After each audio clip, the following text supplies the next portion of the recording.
Well, welcome everybody. Good afternoon, good morning, good evening, wherever you are in the world. My name is Dr. Elia Evans, and it's an absolute pleasure today for me to introduce to you Susan Stryker, who probably needs no introduction, in fact, but I'll have a go. Susan Stryker is Professor Emerita of Gender and Women's Studies at the University of Arizona, and holds the Barbara Lee Professorship in Women's Leadership at Mills College. There are so many things I could say about Susan, and when I kind of introduce Susan's work to my students, I often describe her as kind of single-handedly building the field of trans studies, which is not far from the truth, I don't think. Susan co-edited the Transgender Studies Reader, as well as the Transgender Studies Reader 2, and also founded the Trans Studies Quarterly Journal. You may also know the Emmy-winning documentary from Screaming Queens, The Riot at Compton's Cafeteria, or the book Transgender History, The Roots of Today's Revolution. Susan's title today is, pull it up. Decentering the Medical Model in Transgender Life Narratives. And the format for today, well, Susan's going to start off with some, I think, an extract from the work that she's currently writing, which is very exciting. And then we'll have, Susan and I will have a discussion before opening up for questions. So please do make a note of any questions that occur to you as we're going along. And then when we open up to questions, you can either enter those in the chat, or I believe you can raise your hand.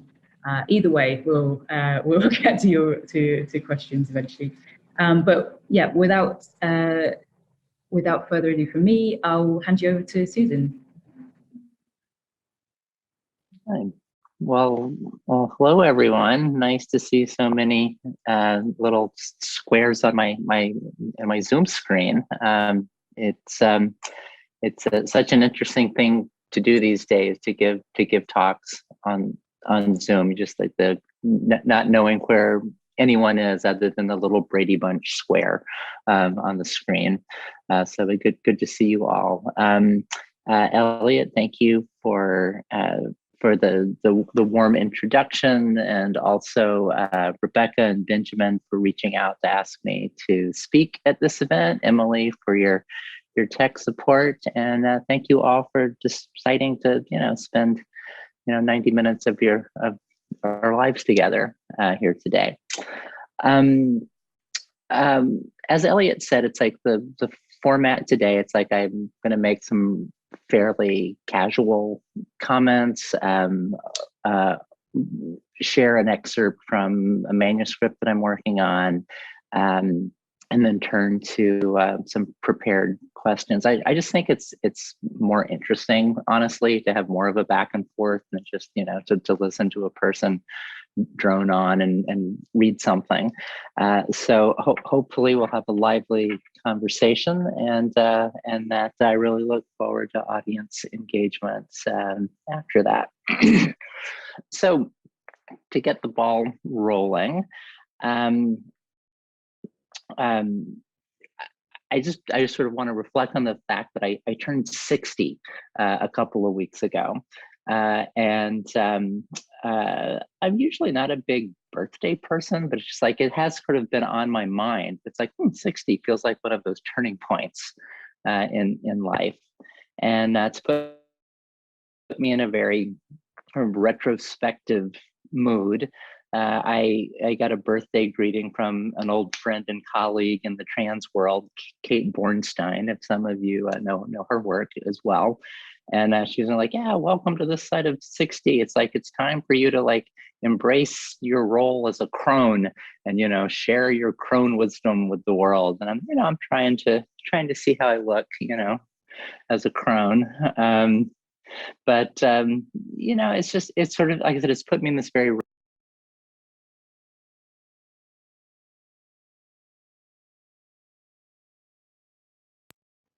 somehow I got muted. Sorry about that. I had someone approach me recently about editing a collection of my short works, over the past 30 years.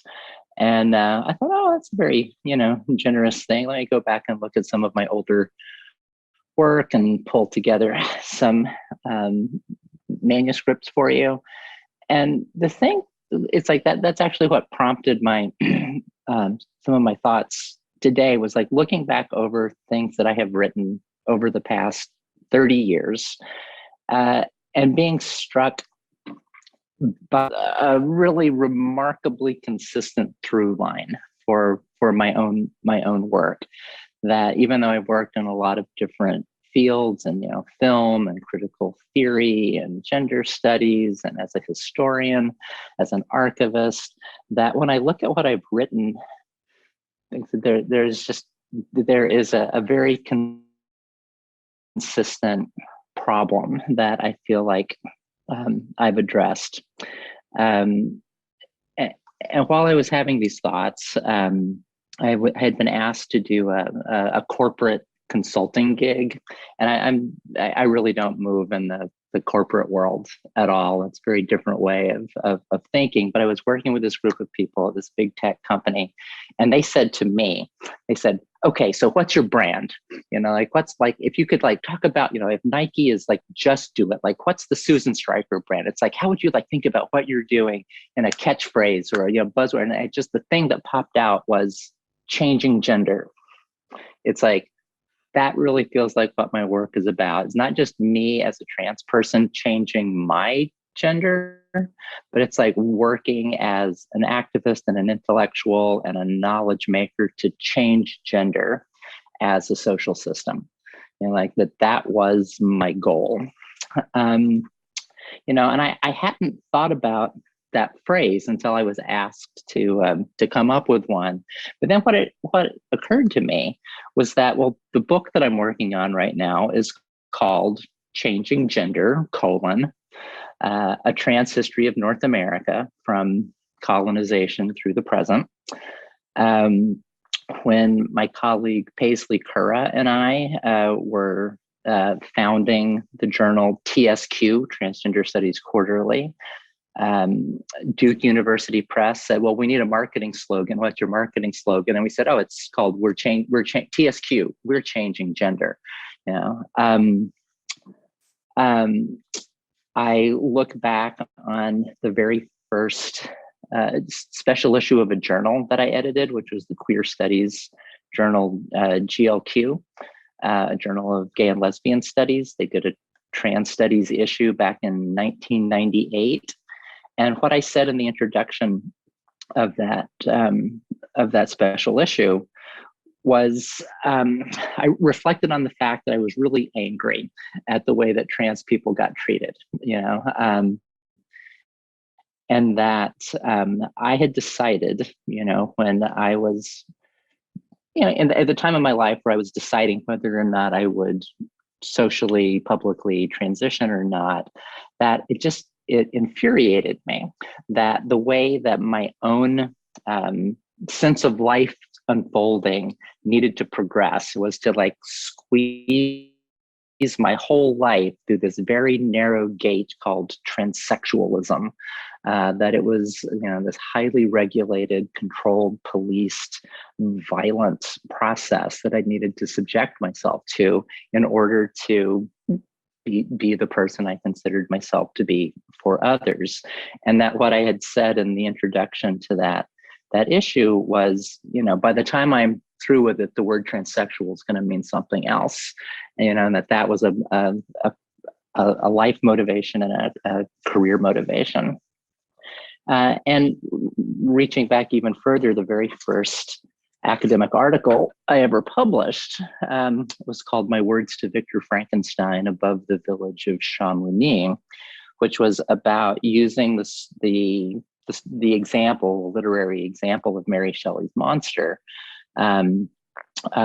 to talk about speaking from a position of a so-called medically constructed body, but speaking back to medical authority, and to use that as a metaphor for, or a figuration for thinking about transsexual, transgender life stories.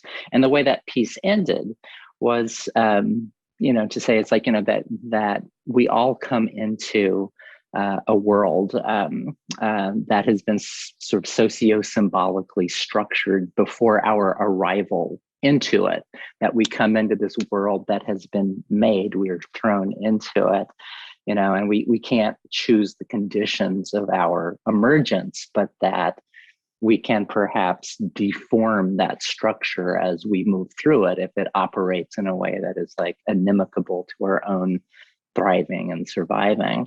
And so like that sense of wanting to change gender, my own and societally, has been the I would say has just been the guiding motivation for 3 decades of work on my part.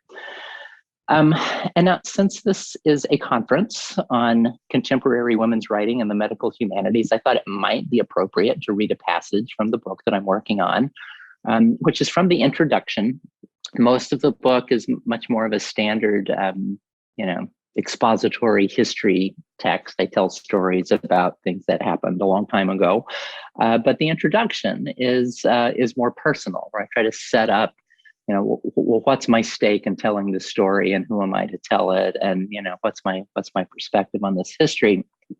So it's written in a more personal voice, and it's very much about my own generational experience of how gender was medicalized in the mid-20th century. So I'll share a few pages of that, and then I'll close by offering what the abstract of my talk promised, which was to suggest some alternative ways of conceptualizing and narrating trans lives that contest their medicalization. The introduction to the book is called Welcome to Trans Reality. Because part of the argument I'm making in the book is that one of the reasons transgender issues are such a sort of polarizing, contested, conflicted, hot button culture wars topic right now is that, it is related to, what keeps being called the post-truth moment, that we're in right now, that we're in this moment of profound, not just like division within societies, but of social divisions being rooted in fundamentally different epistemologies and ontologies. We can't agree on what a fact is right now. How can you argue with someone rationally if you're not starting from the same set of operating assumptions about the world that you're in? The culture war could be called something like a reality war, that it's a struggle of contesting imaginaries and notions of the real, and that those are exactly the questions that transgender lives raise. It's like, what are you really? Are you really a woman? It's like there's an ontological question there.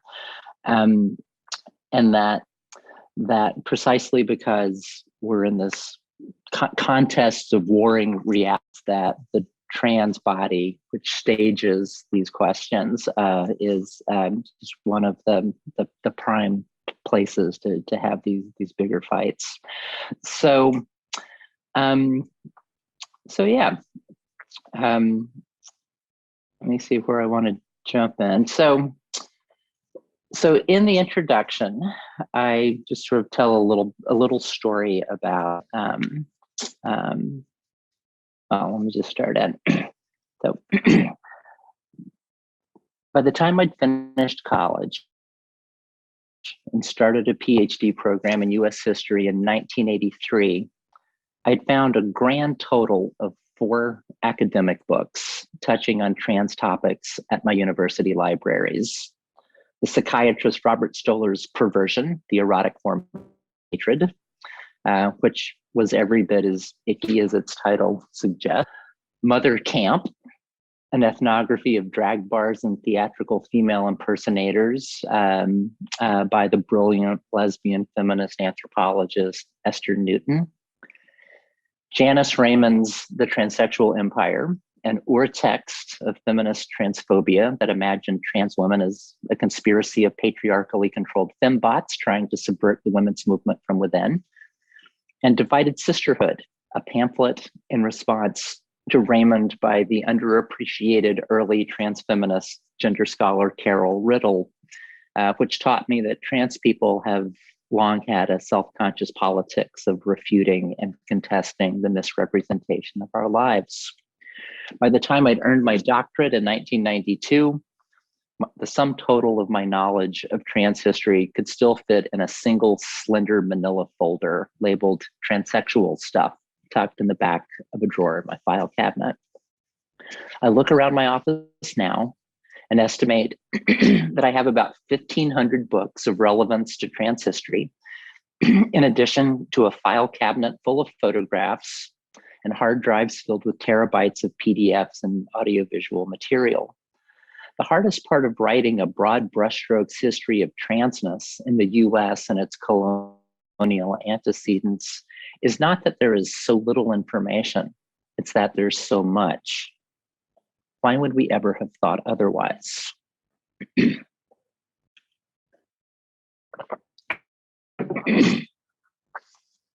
Trauma changes the experience of time's unfolding.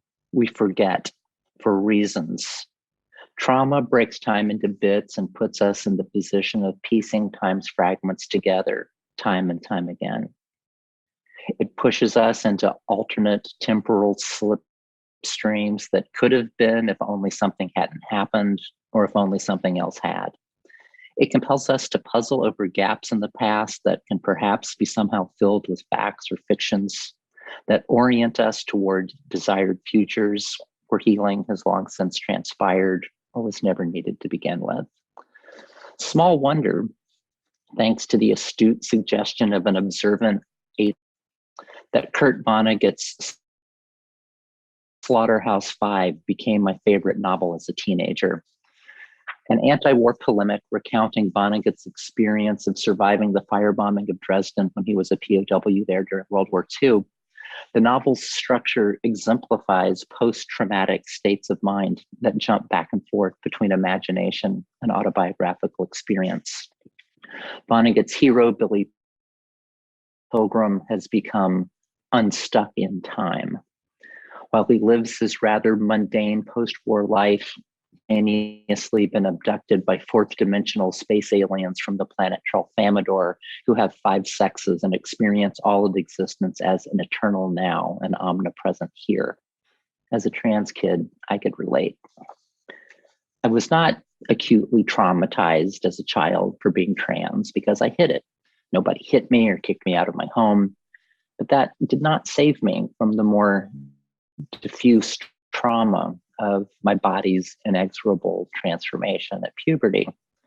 I'd learned enough from newspapers and television to know that drugs called hormones could encourage my breasts to bud and hips to round, keep my voice from dropping or whiskers from sprouting on my chin. But I knew that taking hormones would require not just my parents' unlikely permission, but also compel me to interact with medical service providers who would treat me like a mentally ill person. On the cusp of puberty, I thought about running away to access hormones on the street. But I knew that engaging with a criminalized underworld as a young person opened me up to exploitation in ways that I could not quite fully imagine in advance, but whose dangers seemed self-evident. Whiteness and working class upward mobility had trained me to think that my life was filled with attainable potentials that I would necessarily abandon if I were to follow the only path I then could see towards being for others as I was for myself. This and the love and connection I felt for friends and family were ultimately responsible for holding my public gender expression in place for a while longer. From this position of privilege mixed with feelings of powerlessness at a fork in the road of life, I allowed the part of me that I most needed to keep alive to float away into some immaterial dimension my transness a helium balloon released from harm by the open hands of a helpless but hopeful child, so that something greater than myself could hold it for me in anticipation of its longed for return.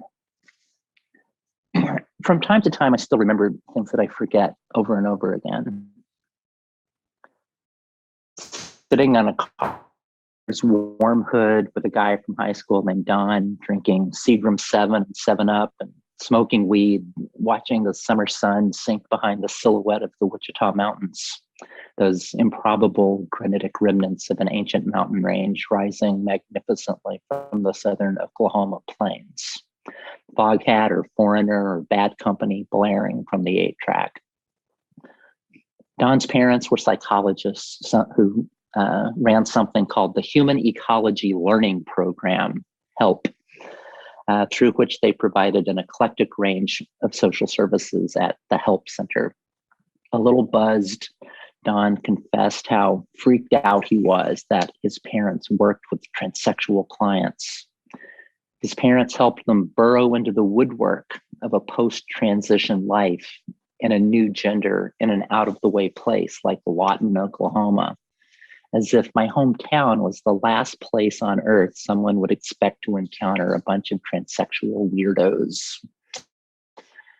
I now know that Oklahoma Baptist Hospital in Oklahoma City was one of the leading providers nationally of what was then called sex reassignment surgery back in the 1970s, back when the Baptists thought that transsexuality was just a treatable medical condition instead of a venal sin. I know too that the standard treatment protocol at medical sex change programs from the 1960s to the 1990s was to encourage patients to sever all ties to the past, to construct a false, plausible history for their biographical backstory, and to disappear into a new identity. All I knew then, in the gathering dusk at the foot of those enshadowed mountains, was that the prospect of something I'd contemplated and feared, of saving my life at the cost of abandoning the only life I know, had suddenly manifested in such terrifying proximity that I simply had to block it from my mind. To announce oneself as trans back then was like volunteering for a victim witness relocation program for having been exposed to the dangerous knowledge that gender is a revisable social fiction rather than an unalterable natural fact. It was to be forcibly assimilated into the general population through an intimate and institutionalized violence. It reminded me, at a lesser order of magnitude, of what the Native American kids I knew through my involvement in a citywide student government council told me about being shipped in from all over the country to the nearby residential Fort Sill Indian School, where one's differences from the dominant culture were denied, devalued, suppressed, and erased in the name of mainstreaming and social inclusion. To be trans then was to be disappeared like a dissident in a repressive political regime. To have one's life as it was actually lived thrown away as worthless and recycled like garbage into the reasonable facsimile of some other person, some damaged goods that could only be partially rehabilitated. And that was all before the AIDS pandemic and our government's malign neglect of those affected, which took so many of us. When I remember that trans people of my generation were categorically targeted by something like an ethnic cleansing program, a gendercide, I remember why I sometimes forget that that has been the case. I understand why it's so easy for contemporary generations to imagine that a transgender past has never existed. Gender changed in the mid-20th century in ways that obliterated how it had existed before, with much the same breathtakingly destructive totality as a misguided urban renewal program that gutted and bulldozed existing neighborhoods, or the forced relocation of minority populations into new ghettos, into dwelling spaces that doubled as containment zones for unwanted fractions of the population. We all live now in the wake of generations of trans people who have been silenced, spirited away, and sundered from a broader history of gender whose broken fragments are only now being pieced together anew.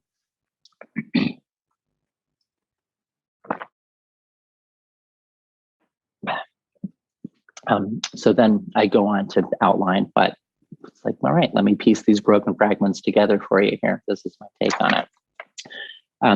But what I'll do today to finish up my remarks before we go into a conversation and questions is to say, well, so what alternatives exist for narrating trans lives otherwise in the wake of the medical model? As the subtext of that passage that I just read suggests, for those with ears attuned to hearing it this way, I think most of the problems that trans people face within Eurocentric modernity are biopolitical. That is, that they have to do with techniques of governing territories and populations, of cultivating subjectivities that align bodies with administratively useful categories of personhood and non-personhood, and with the imaginaries, ideologies, and ethnomethodologies that impart a sense of meaning to how power knowledge arranges a world. That trans people become problem bodies because we don't fit the existing arrangement of the world that we are working on. We are like the grain of sand that gender ideologies congeal around to make a pearl that smooths over the irritation to the modern irritation to the modern European world system that we represent. Medicine is one of the most acute vectors through which power knowledge acts or fails to act on our bodies. But if we take Foucault's formulation of biopolitics seriously, he insists that biopolitics operates primarily through practices of racialization, by which he means the uptake of biological differences by systems of ordering and ranking life so that some different forms of life matter more than others. Foucault's been criticized justly for his sins of omission, of not making explicit the colonial roots of biopolitics, and of conceptualizing racism primarily in reference to the history of European Jewry in the 20th century rather than, say, Algeria. But that doesn't mean that Foucault was wrong, just incomplete. I think reparative readings are possible, and that Foucault's biopolitical paradigm is compatible with a Black feminist tradition, notably the work of Sylvia Wynter and Hortense Spillers, which ground the what Winters calls the biocentrism of Eurocentric modernity in the afterlife of the transatlantic slave trade. Chattel slavery, as it developed in the Atlantic worlds from the 14th to the 19th centuries, depended on cultural beliefs about embodiments that imagined biological difference as a secure anchor for binding bodies, both individually and collectively, into ranked social categories considered to be immutable. Trans bodies cause socio-political gender trouble by asserting a counter-dominant proposition that the meaning of the body, as well as its substance and its modes of social relationality, can be transformed. They're predicated on the extraction of value from subordinated forms of differentiated bodies. That is a dangerous potential for a vulnerable population to manifest.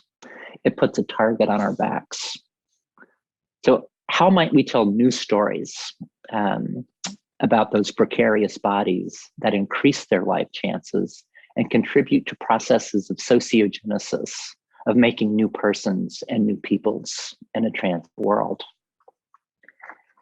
If we are serious about supplanting the biocentric logics of Eurocentric modernity, that is so forcefully expressed through medicine as a social practice, then we should make strange bedfellows with the pre-modern, the non-Western, the indigenous, and the speculative or futural. Modernity has borders, temporal and geographical. There have been other ways of organizing collective life, and yet other ways still to be imagined and invented. These histories and potentials can be recovered or dreamed for the first time, can be told. Because transness so directly contests the uses that power knowledge makes of biology for fixing people into place, telling new stories about trans people, and trans people telling new stories about themselves and their worlds, has a political dimension, far exceeds the utility of those stories for making trans lives better. I think it entails nothing less than a kind of psychical decolonization, a ripping of the biopolitical framework out of our consciousness that opens space for something new, something we can't know in advance, but something we desperately need. Within the biopolitical paradigm, trans people are positioned as less than human, but that act of violence can become a gift if we use the intent of dehumanization not to argue for the inclusion of trans people within a humanist frame of reference that always positions some forms of human as more human than others, but rather to enact new forms of self and sociality entirely. The planetary scientists say that we now the Anthropocene, because anthropic activity has fundamentally altered planetary processes in ways that will leave a trace in the geologic record and mark a boundary between different geological eras. If we are serious about trying to survive the Anthropocene, then perhaps we should be trying to dismantle the anthropic. Trans lives lived in excess of the human, as it has been conventionally understood, can point towards practical forms of viable lives. Stories about those possibilities need to be told. I want to end my prepared remarks on this thought. What I'm suggesting is that trans struggles to stay alive necessarily involve more than resisting capture and reduction by a pathologizing form of power knowledge. They involve a critique not just of biopolitical techniques of governance, but of the biosystem that makes racism central to the Eurocentric world order that took shape after 1492. They imply practices of decoloniality and a true posthumanism. They promise a future and insist on the reality of other ontologies and cosmologies. In this respect, they have what I can't help but think of as a spiritual dimension. Part of Eurocentric modernity is the epistemic segregation of sacred and secular knowledge frameworks.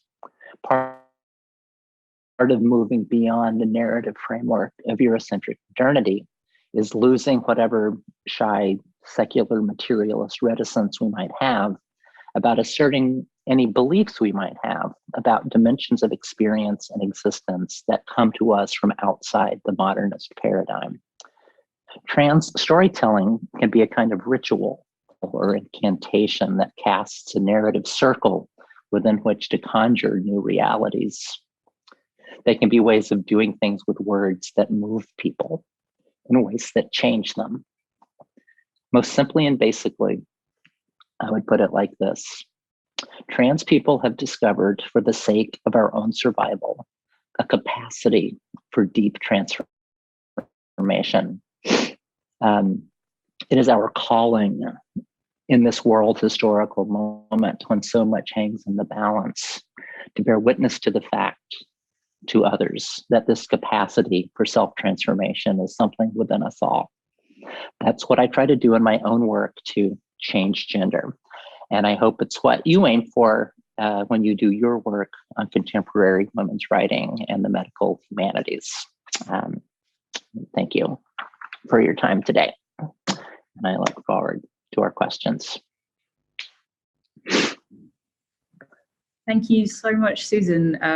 What an incredibly moving passage from your book. Perhaps, yeah, I just wanted to start off by asking you really about the way in which you bring your personal kind of experience into your writing. You know, it's something that you've been doing, I mean, completely magically since My Words to Victor Frankenstein. And I'll talk about my students again. When I ask my students to read that essay, some of them are in tears. Like it's incredibly powerful.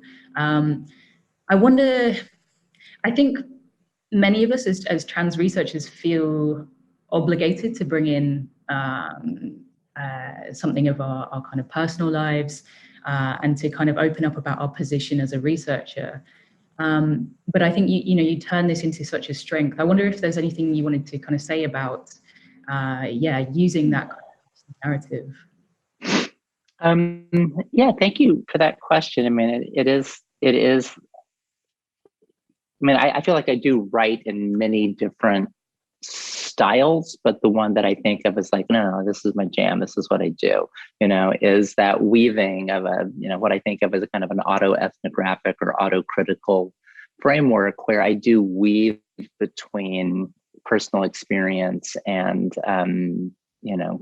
philosophizing and social and cultural analysis. And I would have to say that my inspiration for that, I mean, it comes from women of color feminism, like particularly like work of like Gloria Anzaldúa and Cherie Moraga and that really important anthology, This Bridge Called My Back, where they develop the concept of what they call theory in the flesh, and that I do see the practice of theory in the flesh as a different way of knowing, that for so many of us who are minoritized in some way, who experience some kind of social or political subordination based on our minoritized forms of difference. It's like we have a stake in overturning, what Foucault called, power knowledge, like of rearranging how power flows through what we know.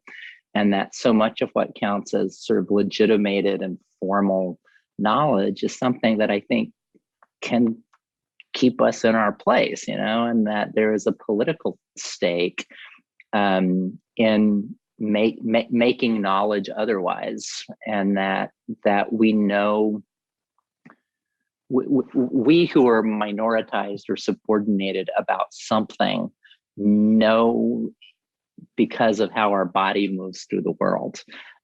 We know something about how the world is organized, and that is a really valuable source of knowledge. And so it can be dismissed as merely subjective, I'm just talking about myself, but if you can, and there's nothing wrong with that, but that if you can link that, what you know from how you experientially encounter the world through the materiality of your own flesh and sensory apparatus and how the world positions you, if you can tell that story from the inside, but then also, talk with, kind of, legitimated form of knowledge, based in the disciplines, toggle back and forth between those things, I think it actually just becomes a really powerful critical practice, and that I kind of alluded to it in some of the things that I was saying, that I do think that storytelling plays a really important role in that, like that there's a kind of narrative knowledge that you produce as well. There's an aesthetic choice that you make about how you weave different strands of things together. And that if you think about that storytelling, the weaving, the sequencing of like what you reveal, what you connect one thing to, that it becomes a way of doing things with words that, changes people's consciousness. It's like it is I'm zooming in from California, it's like Northern California, San Francisco, and I'm not shy about like those parts of my life that are kind of, hippy dippy trippy, it's like, I think it's like that kind of storytelling is a kind of practical magic. It's like it actually changes. It's like you do something with words that changes people's perceptions, and it makes the world different through that action, and so, I do try, I try to do things with words that not just draw on my training as a historian or my transgender life experience, but like I try to have a creative practice and how I weave those things together in a way that lands with someone, that makes a light bulb go off, or that shifts them somehow, and that is part of the, overarching practice of my, corporate sloganeering. That's changing gender, just like I am changing gender when I succeed with doing something with words that affects someone. Yeah, I mean, absolutely. I love your idea of trans storytelling as a ritual. And yeah, positioning trans lives not as this kind of passive product of Western medicine and kind of how the way in which it's kind of entangled with Eurocentric modernity, but actually trans lives as being agentic and being a kind of I'm thinking of this French word, but the open sesame, the way to kind of the spell, the kind of key to unpicking some of those entanglements, and yeah, just on the that kind of idea of language as little spells.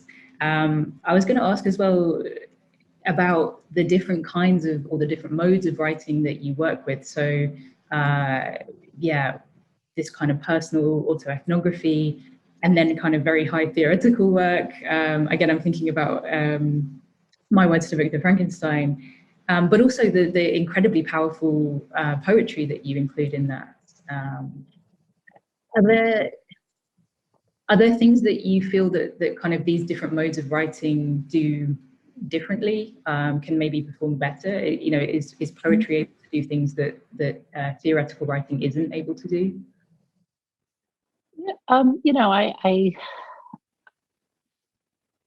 It's all a tangled wad of spaghetti in my brain. It all relates to each other somehow. I don't know how successfully I'm going to parse it all out. But, I do think about words as tools for particular jobs. And sometimes some kind of writing works better in one situation than another. I mean, I think I just finished up writing, finished the footnotes on yesterday. It's like this very kind of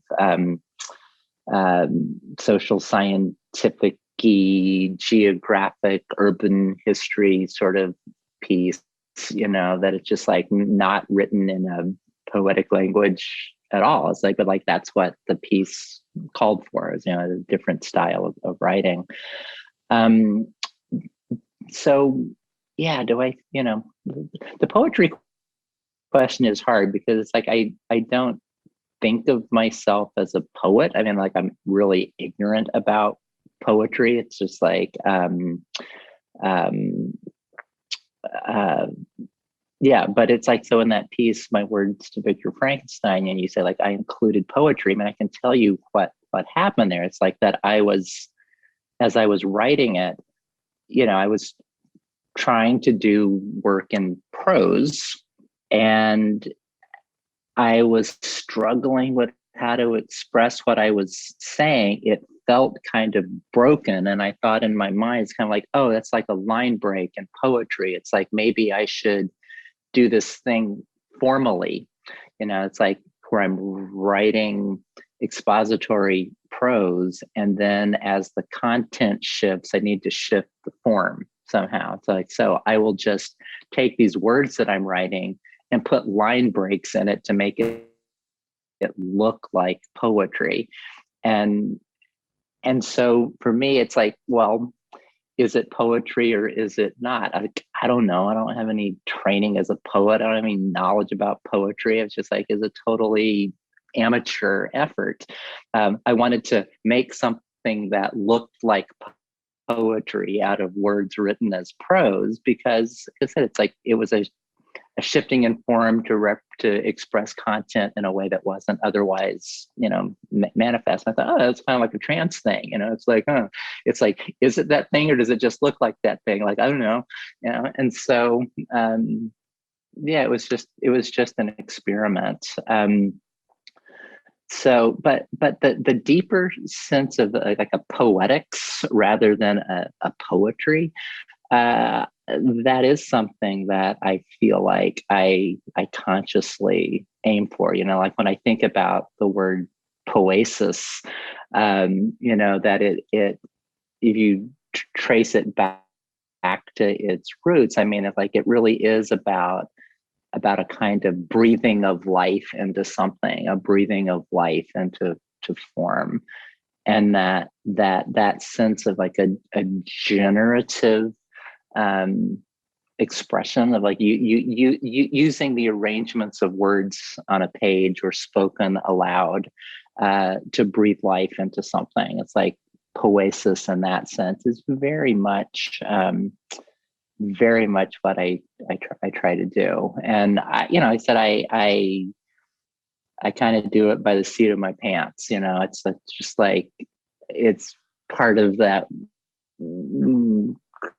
creative process of like, yeah, it doesn't sound right. That doesn't, and so I just sort of experiment with it and they're like, oh yeah, like, yeah, finally, it's like, I'll get something that it's like, yeah, that hits, that does what I want it to do. But I can't tell you how I do it, like it's mysterious even to me. It feels right or it doesn't feel right. Yeah, I mean, yeah, the effect is just so powerful. And yeah, I've just encountered so many people who have read those poems and just think, wow, that's how I feel. That's, that says something to me. And I think, yeah, there's something so powerful in that. Well, that's what I was just going to say. It's like part of what I do consciously aim for is that, I mean, like I'm trying to express something that I feel, but I want to express it in a way that it's like, I'm sure if I'm feeling this, it's like somebody else has felt something similar. So like, how can I make that connection between what my personal experience is and the conditions that structure that opportunity for me to feel or experience something that is more broadly shared? And so it becomes a kind of figuration of something for other people that they can recognize. And it feels like, well, I'm saying something that is personally significant for me, and then just trusting that in how I say it, it might be useful to other people. It's kind of like, hey, this worked for me. It's like, try it out if you think it works for you. Thank you. I mean, I wonder if we can turn to this idea of kind of medicalization. I mean, I wonder, when I was kind of thinking about this discussion, I was thinking about Sandy Stone's essay, The Empire Strikes Back, which is 35 years old now, as an essay. And it's so, it also is incredibly powerful and kind of, mixes genre, I guess, in terms of the way it's also, it's so incredibly incisive in the way that it criticizes medical models and the kind of control that they have exerted over trans lives, and obviously Stone deals with trans narratives and autobiographies. I wonder, what's changed in those 35 years? What's in terms of kind of the impetus to tell trans stories, but also that relationship to the medical establishment.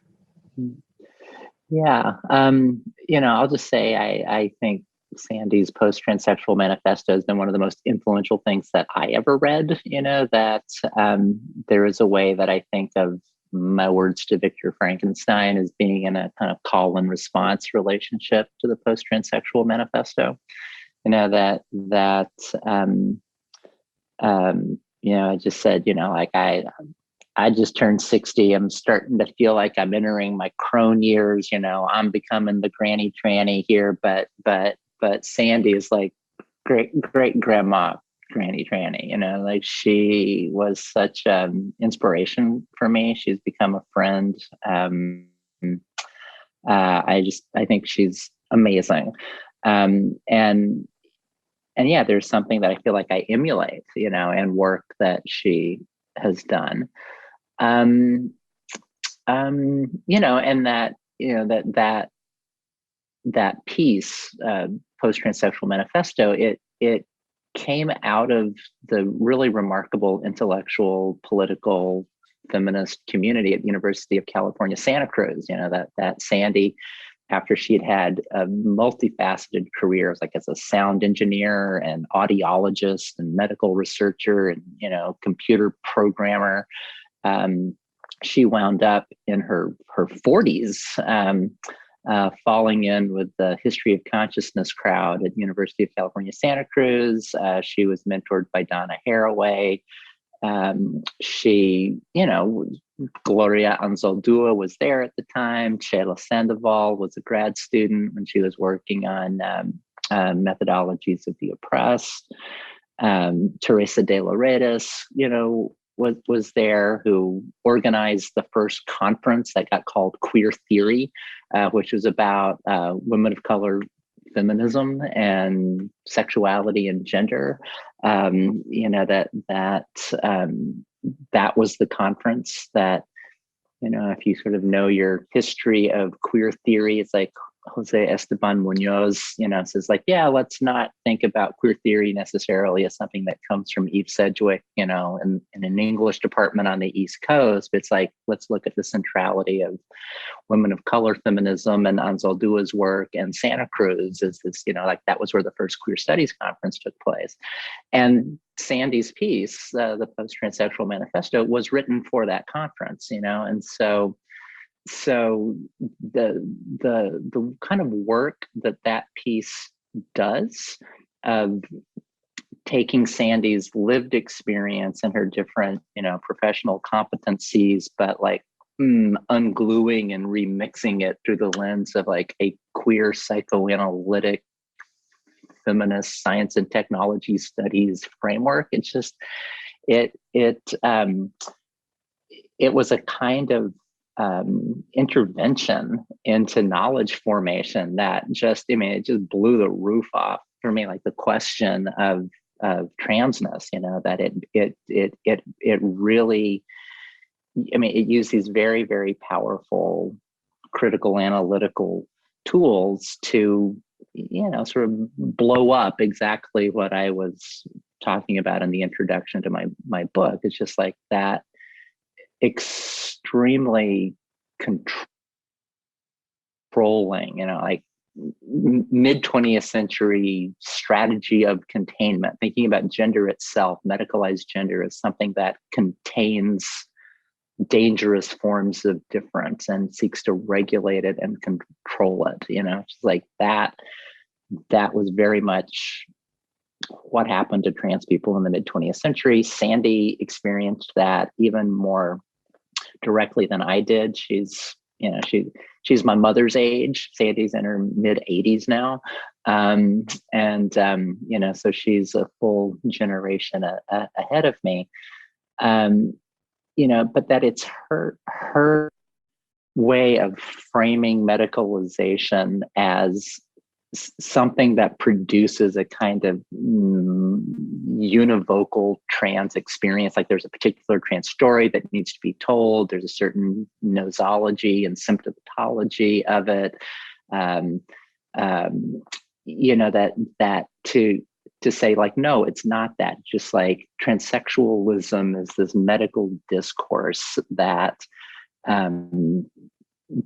thwarts what our experience has actually been. It's like that we need to think about gender as like entire spectra of, desire and identification. It's not like transgender is this one thing.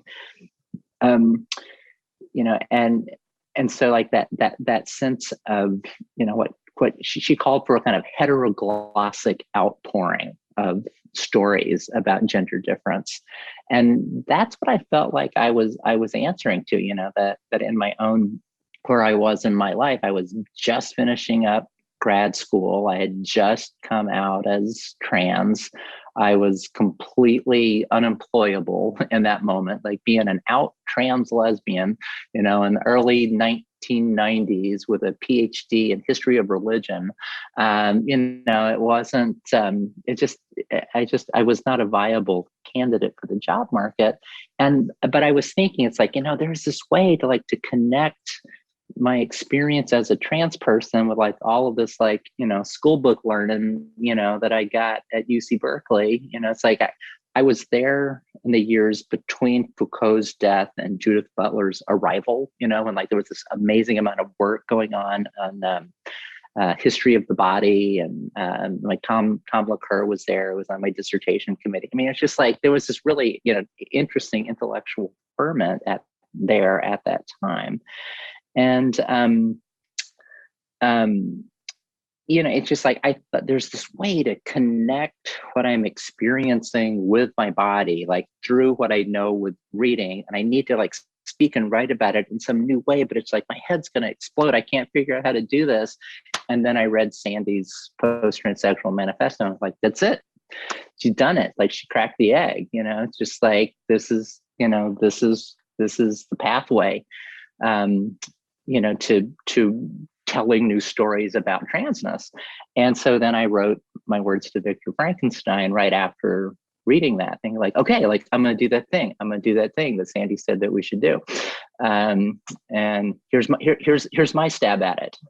Here's my heteroglossic outpouring of, new narratives of entire spectra of desires, blah, blah, blah. What do I think has changed since then? I think as important as it has been to blow up the coercive medical model, the prescriptive pathologizing medical model of transness, I do think that the service provision has changed in a lot of places. It's like, I think there are more trans medical providers. There are more trans people who are endocrinologists and surgeons. I think there is more trans people doing public health and harm reduction, and that, I don't want to be in that position of going bad doctors, bad medical establishment, because it's like we all want good health care. We all want, we would like to live a happy and healthy life, and I'm really appreciative of medical service providers who provide good health care to trans people. That not the enemy. And I do think it's much more possible to find opportunities for agency and for I'll just use the word authenticity, not having to lie to a service provider to get what you want. There's more possibility for medicine to say to trans people, it's like, so how can we help you be your best self? So that's new. I think that is something that has emerged from the societal changes we've been through in the last 30 years. And yet I still remain committed to the idea that medicalization is not the best way to think about trans experience. It is not primarily a medical phenomenon. I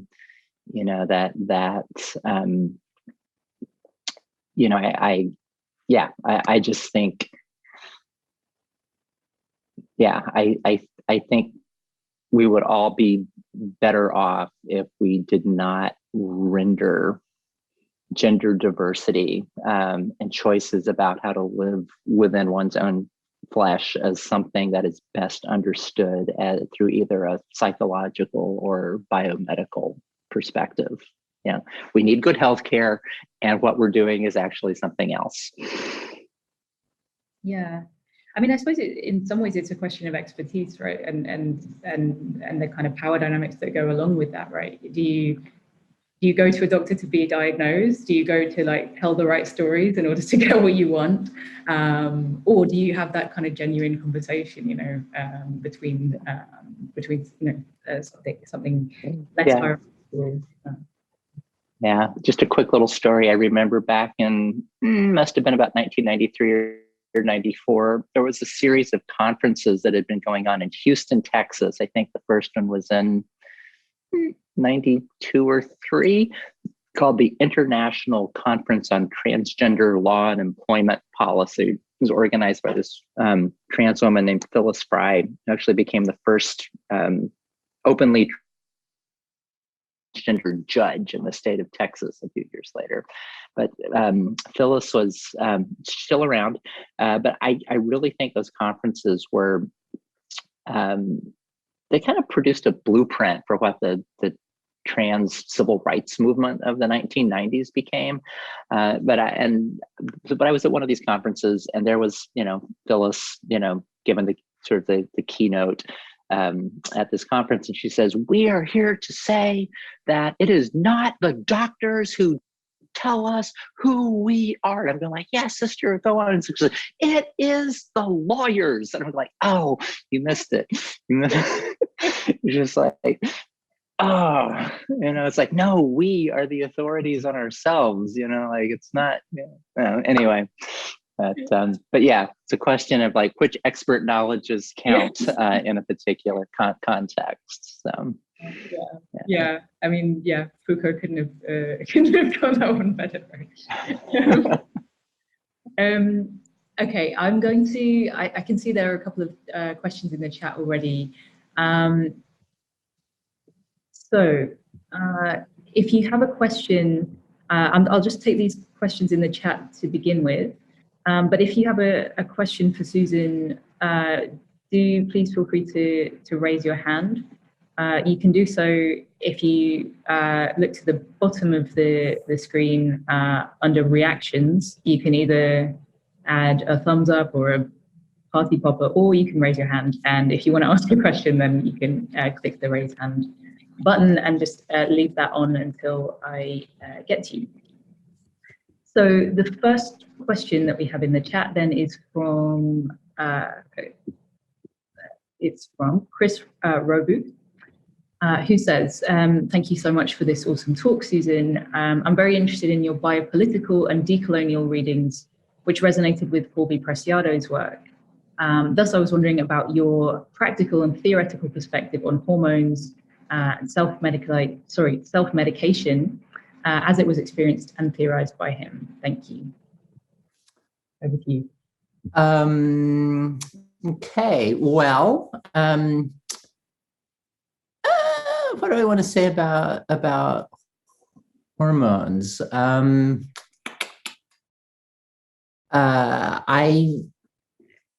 I think my own hormone use has been very unimaginative. Just like I got a script, I take them. I haven't always taken them, like part of that, part of my hormone use is actually, it was a way, I thought of it as a way of like not having to work so hard to have my body represent myself to others. It's like I was looking for certain morphological changes, but it honestly hasn't been. It's I don't spend a lot of time thinking about hormones. It's like I really appreciate the DIY parts of it, of some of sort of the new sort of DIY trans ethos. I think not just of Paul's work, but of Jules Gill-Peterson, who wrote this amazing book, Histories of the Transgender Child, but is now working on what she has described to me as a book called Trans DIY, that is mid 20th century, like 40s, 50s, and 60s, where she is doing historical work on trans people who found ways to like express themselves, relate to others, and engage in processes of subjective and somatic transformation outside the medical model. And so, it's like, I think it's a really powerful way to tell new stories about who trans people have been, like that it's like, no, like there is like an outside to medicine here, including like use of substances to, to change one's embodiment outside the medical model. I'm personally, I would say, more interested right now in thinking about psychedelics than I am hormones as a DIY trans practice. It's like some of my own historical work looking at this guy named Reed Erickson, who was a wealthy trans man back in the mid-20th century who actually funded a lot of the medical doctors. I mean, he funded Harry Benjamin, he funded the so-called sex reassignment clinic at Johns Hopkins and Stanford. And he had this very interesting way of thinking. Reed did. He was trained as an engineer, and he had this very kind of like nuts and bolts pragmatic engineering side to him. It's like, well, we can address these trans problems by something physical, like surgery. It's like that's an engineering project in a sense. But he also had this other side to him where he was very interested in different forms of knowledge production. Like some of his writings, he said, well, there's sort of the what he called the objective or scientific approach to transsexualism, and we should certainly do that. But it's like there can also be something that he called psychical transsexualism. That he had a lot of esoteric beliefs. I mean, he believed in reincarnation and past life regression and astral projection, and he was a powerful proponent of ketamine use. It's like he funded some of the early research into ketamine. He was really interested in interspecies communication. He funded a lot of research in human-dolphin communication efforts. And that he thought that, well, we can change the body or we can change consciousness, not in the sense of doing the subjective work of reconciling yourself to the world, but it's like, no, it's like we can become who we are on this immaterial plane, and drugs can be a very powerful part of that, of changing your consciousness. And so he was quite the psychonaut. And if you kind of follow the trail of Erickson's work in psychedelics, it's like you start to see this whole network of some of the mid-20th century trans activists who had a lot of there was a lot of acid involved. I'll just say that there was a lot of, really sort of new agey human potential movement stuff going on there. And that's that idea of a kind of, counter ontology or cosmology that you can see at work in mid 20th century trans sociocultural formations. It's like, that's what I find more interesting than hormones right now. It's like other drugs to transform body minds in different ways. I'll just say before I quit, blathering on about this, one of the more interesting works that I think with on these questions is a book called Psychedelic White by Arun Saldana, which has nothing to do with transness per se, but like everything to do with like how one begins to embody and somaticize identities through relationships with mind-altering substances in social settings. I mean, it's ostensibly a sort of Deleuze-Guattarian ethnography of the the psychedelic trance dance scene in Goa, India, but it's about race and whiteness and pharmacology and so many other things. And I'm kind of waiting either for somebody to write this or for me to decide. I have another project in the near future called something like Psychedelic Trans, that builds on Saldana's work to do something trans specific. I would love for you to write that book, Susan. Please do. That was fascinating. Thank you. Yeah, I loved it. Before acid communism, there was acid transsexualism. That's wonderful. The next question then for you is from Sabine Sharp, who says, thanks so much for your intellectually nourishing talk. So much of your work has been about thinking about the field formation and disciplinary boundaries of trans studies.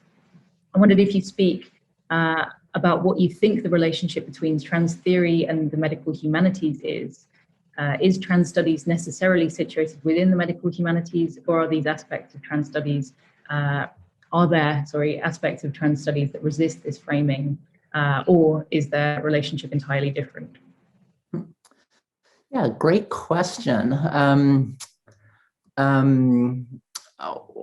Well, let me just say, so I have not explicitly framed work that I have done either myself or in ways that I have about field formation as like this is part of the medical humanities. But every time I interact with medical humanities, I'm going oh yeah, that's exactly what I'm doing, And so I do think there is a large area of overlap. But again, it's maybe this is just, personal idiosyncratic with me.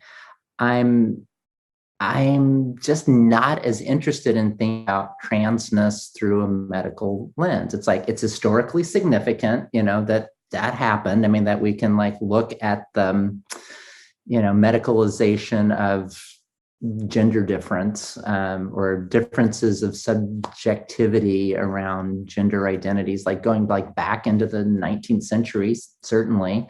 It's important to understand that. But, I definitely in my own work think about that happens, but that is often more about power over rather than power from within for trans folks. It's I'm looking for spaces within medical practice that can be agentic sites, that can be something that enables lives that are like mine.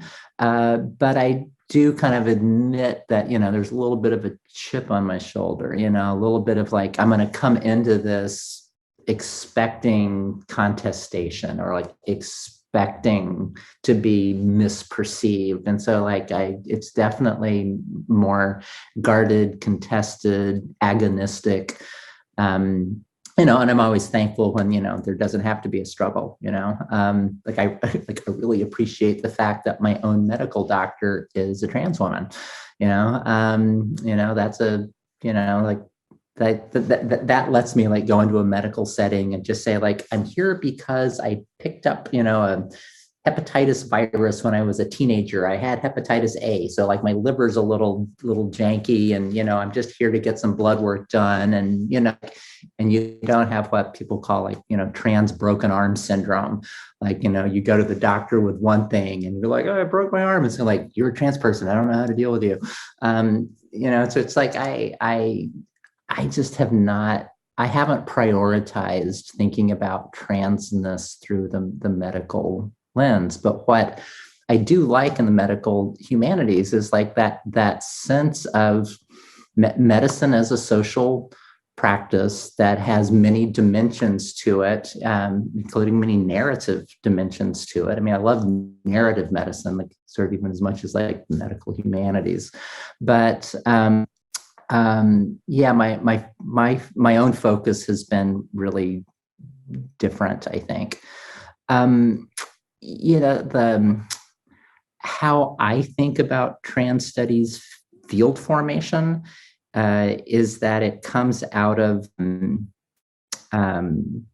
not so much the social sciences or the medical sciences or psychiatry or psychology, but that it comes out of the history of the interdisciplines. A book that I highly recommend, if you haven't read it, is Rod Ferguson's book, The Reorder of Things, which is about pedagogies of minority difference, in higher education.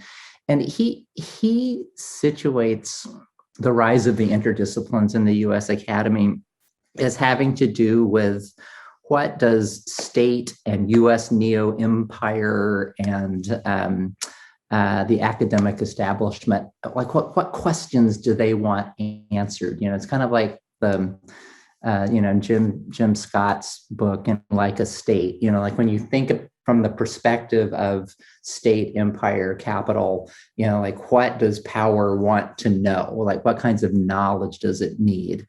What is the academy being asked to produce?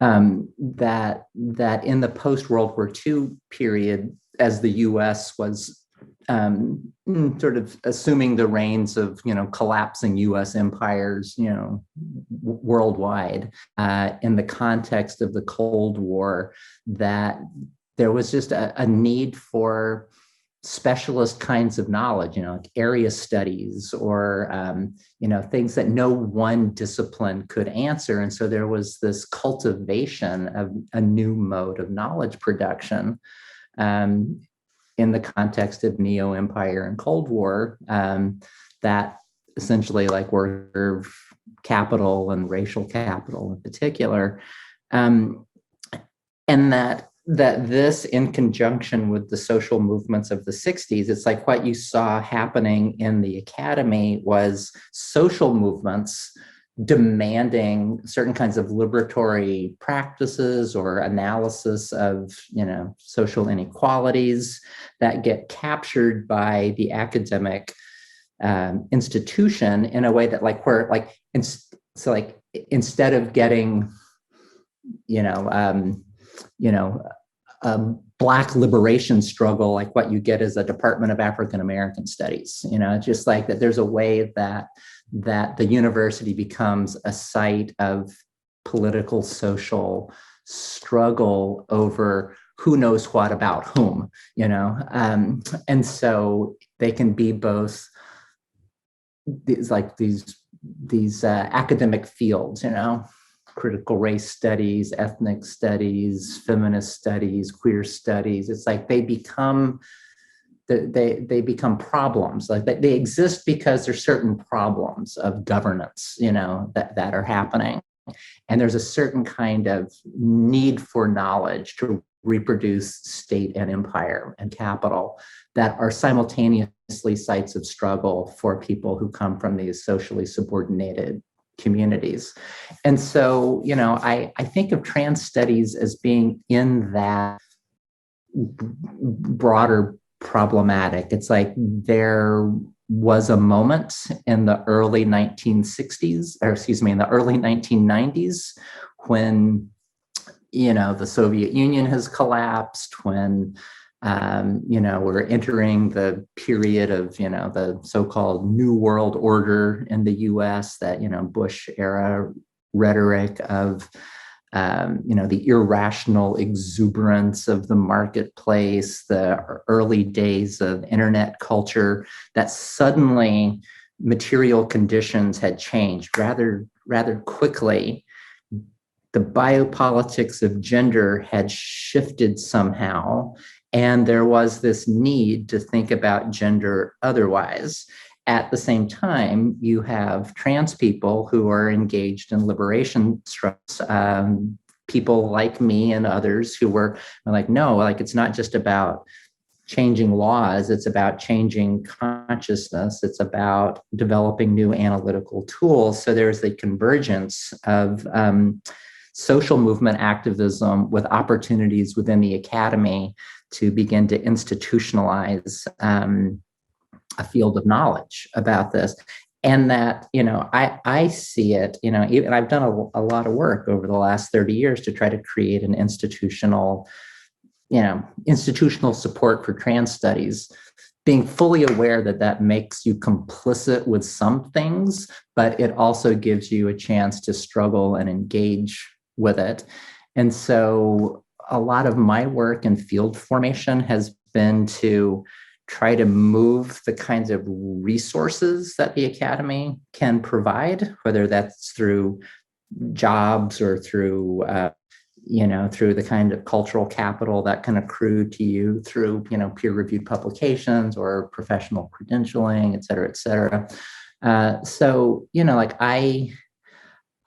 I think of trans studies institutional footing as a place where hopefully, politically engaged trans people can engage with, the ways that power knowledge is formulated in the academy, and can like shift resources from there into things that like actually empower and sustain trans lives, and can be part of a broader effort to engage in social transformation, like for trans people to show up in these like bigger things we need to be dealing with, like, opposing fascism and not, suffocating to death on an overheating planet. Yeah, okay, I think I'll stop there. Thank you so much, Susan. Yeah, I think that question of kind of field formation, and it's happened so quickly with trans studies, right? It's such an important one, and I think it's so important to reflect on that position in relation to the academy and to the institutions that the academy kind of is made up of. We do have one more question in the chat, but before that, Blaze had a hand up, so I'm going to ask to unmute Blaze. Yeah. Hi, thank you. Can you hear me? Yes. Yes. Okay, great. Thanks so much. I had a question kind of jumping off of a couple of things that you said, Susan, which I really appreciated. And kind of on this note of demedicalization and the relationship between demedicalization and the study of narrative and the study of the humanities. Because part of what I presented on at this conference, and part of what I'm interested in, is how in some ways kind of the publishing industry also is sort of perpetuates the kind of medicalized trans narrative through sort of sensationalist publications, and now like less so, then that is changing in different places in different ways. And of course, it's not like linear either. But I'm wondering if part of what you're talking about in terms of like demedicalization and thinking about trans experience as kind of changing consciousness or accessing new types of consciousness, which you were talking about a few minutes ago, if that also kind of has to do with genre, and just if you've seen shifts, or even not necessarily chronologically, but just how have you seen, and talking about like poetry as well, et cetera, and writing, like, have you kind of seen any trend or shift in terms of the ways that people are using genre to tell stories differently in a way that resists that medicalization? Yeah, it's a bit broad as a question, but thank you. Yeah, well, that's a great question, and maybe I'll just give a brief response to it and say, like, yes, I see people doing things when they're writing that are formally innovative, that break genre as a way of expressing trans experience. Could I give some examples of that? I've been really struck recently by Okweke Emezi's work at Freshwater. I don't know if you've read that, or that it's. Yeah, I mean, I don't know what more to say about it other than like, yes, it's just like, I do think, yeah, or I'm thinking about there's a poetry anthology called Troubling the Line by trans and genderqueer poets that really gets at the question of formal innovation as a way of expressing gender non-congruities of some kind. I know Grace Lavery has talked with me about a project she's considering on the television sitcom from the standpoint of genre studies, and thinking about questions of seriality, like what gets repeated from one instantiation of a project to the next that preserves a sense of generic recognizability, and like what kinds of changes can you it's like what kinds of changes are permissible within genre, and which kinds of changes then like change genre, and then using the idea of the television sitcom as a way of exploring those questions from a trans studies perspective. I don't know if I have anything more to say other than yes, I do think that happens. And again, it's one of those things, like not being primarily a literary scholar. I just like know what I read and like. And I do like it when I see people do things that I consider formally innovative as a way of expressing how gender doesn't sometimes line up with expectations of personhood. So transgenre as well as transgender.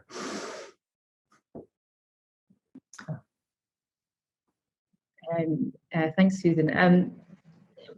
I know we're very much running out of time, but I just wanted to get to Ben's question, where basically he's saying, he really enjoyed how you were talking about trans narratives, and that capacity for transformation that kind of precedes or resists or extends beyond Eurocentric modernity. And his question is, in your view, how can we all lean into and best embrace this transformability, and what should we do with it on a kind of day-to-day level? So I know that's a big question for you to get to in the remaining minutes. Yeah. So I'll just maybe say the concept of plasticity is one that I am just fascinated with, not only in Catherine Malibu's work, but back to that Arun Saldana psychedelic white book, which also revolves around questions of plasticity. But even more importantly, it's like one of the most sort of eye-opening and exciting works on this topic that I've read in a good long time is Kyla Schuler's book, Biopolitics of Feeling, Biopolitics of Affect. I'm going to forget the title of the book now, but that it's in some ways, it's like history of science in the 19th century. It's mostly about Lamarckian evolutionary theory, but that what Kyla writes about in the book, Biopolitics of Feeling, is how much plasticity is a racialized concept.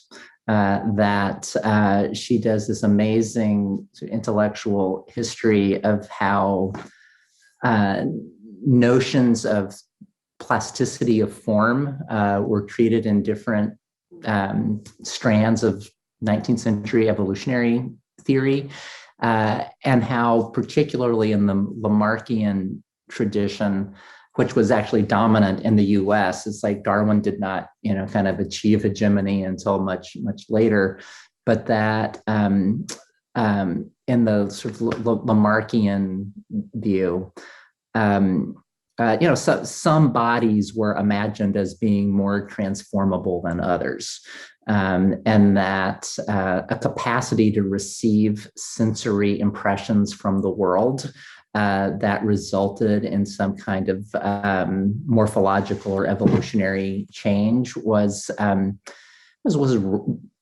hierarchized according to race and species.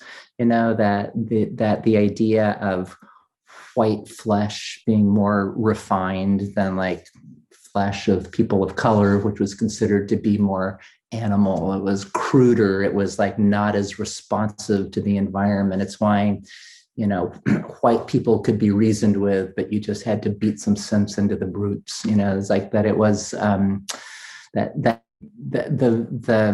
the scientific as well as popular understandings of capacities for bodily transformation, of plasticity, is something that is profoundly racially marked, and that the valorization of plasticity, it's like, I do think carries with it this, there's a racial history that's subtended to that. I think one of the most exciting and politically significant things in the field of trans studies has been the emergence over the last 5 or 6 years of a trans of color critique that really raises the question of, well, what is transformable and what is not? And that the framing of transness as something that kind of unproblematically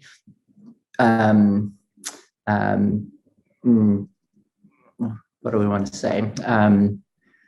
That just imagines ourselves as transformable, and that of embodiment as something that is subject to agential direction and control. It's like there's something that's really white about that, you know, like kind of what I had gestured to in the passage I read from my book. It's like the idea of one's life as filled with attainable potentials, or like that that idea that your actions can transform the world in a way that like allows you to thrive and flourish within it. It's like some like the history of racialization is that like, well, there are some things in the world that are in fact impervious to your will. It's like just because you want to transform something like doesn't mean that you're going to transform it at the material register, and that your own sense of life, it's like takes a fugitive path, you know, towards some elsewhere, you know, so some things are quite recalcitrant, you know, some bits of materiality are quite recalcitrant when it comes to their ability to be transformed. And so, you know, that's not to say, oh, we should now be anti-plasticity, you know, but it's like, I do think we should say we need to be very mindful of what is plastic and what is not, and ways that imagining transformability can be implicated in histories of racial formation, as much as there being a trans question there. Okay, done. Thank you so much, Susan. We have run over time. So really all that remains is to say a massive thank you to you for such a wonderful talk. And it's been absolutely wonderful to hear you speak today. And also thank you for getting up so early to speak to us. It's, again, very generous. I had my coffee. It was all good. All right. Well, thank you all for sharing my morning with me. I guess your afternoon for you if you're in Europe. Or wherever you are. And I'm sorry I couldn't come to the rest of the conference. You know, it's like I don't like to just sort of helicopter in and do a talk, because it's like I don't know what, you know, how it fits in with what's happening. I like to go to the conferences that I speak at, and I just was not able to do that this time. So I will look forward to learning more about the work that comes out of this conference. I'll keep an eye on the website, Ben, and you know, and Rebecca, and it's been great. Thanks for having me, and thank you, Elliot, for being my interlocutor today. No problem, my pleasure. Thank you so much again, and I'll hand you back over to Becky and Ben. Okay, welcome everyone to the final keynote, and it's my pleasure to introduce Dr. Elia Evans, They are senior lecturer in the Department of Modern Languages, University of Birmingham, where they teach on the MRes in Sexuality and Gender Studies and the ME in Comparative Literature and Critical Theories. As many of you might already know, Elliot's specialism is 20th and 21st century literature, visual art and theory, particularly at the intersections of feminism, queerness and transgender. I'd say more specifically, Elliot's work is focused on questions of the body's materiality, particularly in the context of contemporary French queer works such as Paul Preciado, Monique Wittig, the performance artist Orlan, but other figures outside the sort of the French context, such as Patrick Califia. I first came across Elliot's work in the Journal of Sexualities in 2015, I think it was 2015, because of the title of the article was, as they say, relevant to my interests. The title is "Your HIV Positive Sperm, My Transdyke Uterus, Anti-Futurity and the Politics of Bareback Sex Between Guillaume Dustin and Preciado."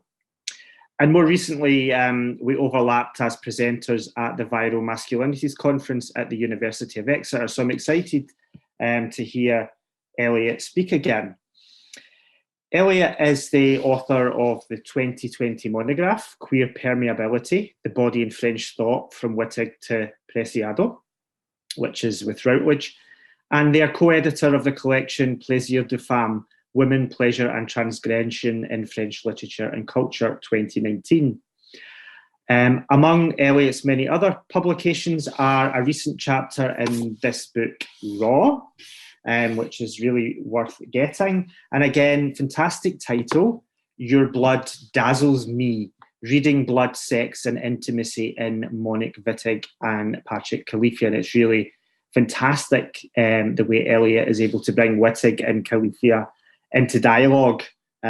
You wouldn't think about those two in dialogue, but of course Elliot manages to convince us that they are, and it's fantastic. So it's with great pleasure and a taste for transgression that I now pass you over to Elliot.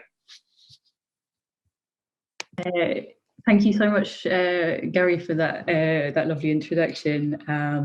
And also thank you just to Ben and to Becky for inviting me and for organising everything. It's a huge conference, and I'm sure it's not been an easy task.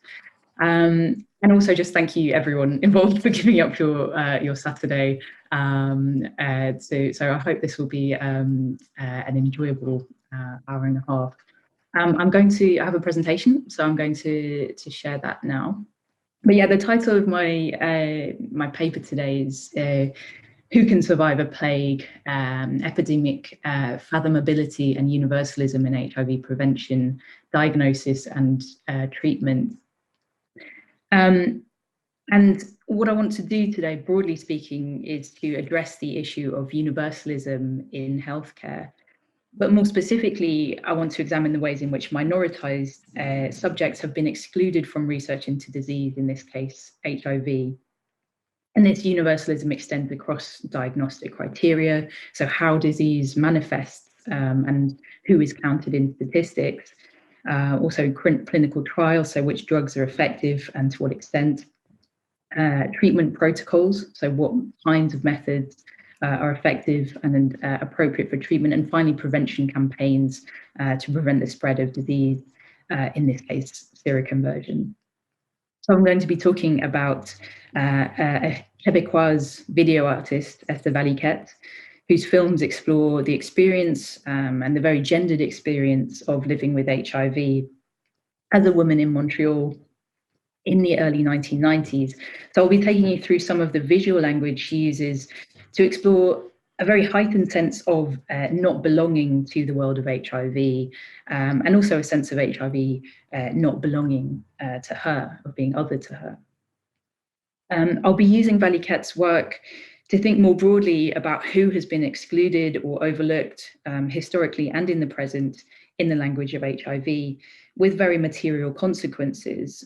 So specifically, who's been overlooked in the language of prevention campaigns, in the diagnostic criteria, and in the universalizing gender categories used by globalized public health programs.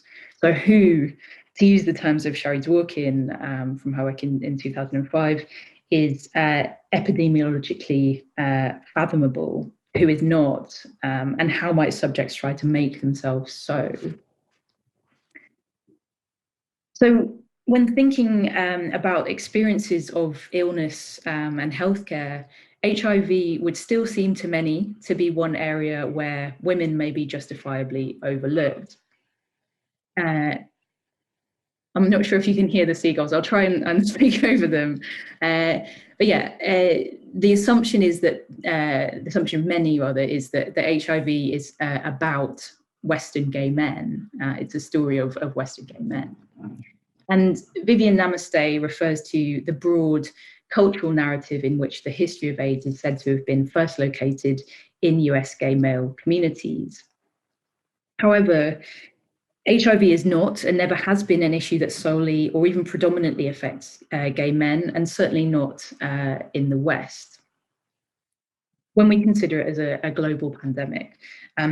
So Africa, this is a quote from Garen and Didier for the World Health Organization, a report on gender and AIDS.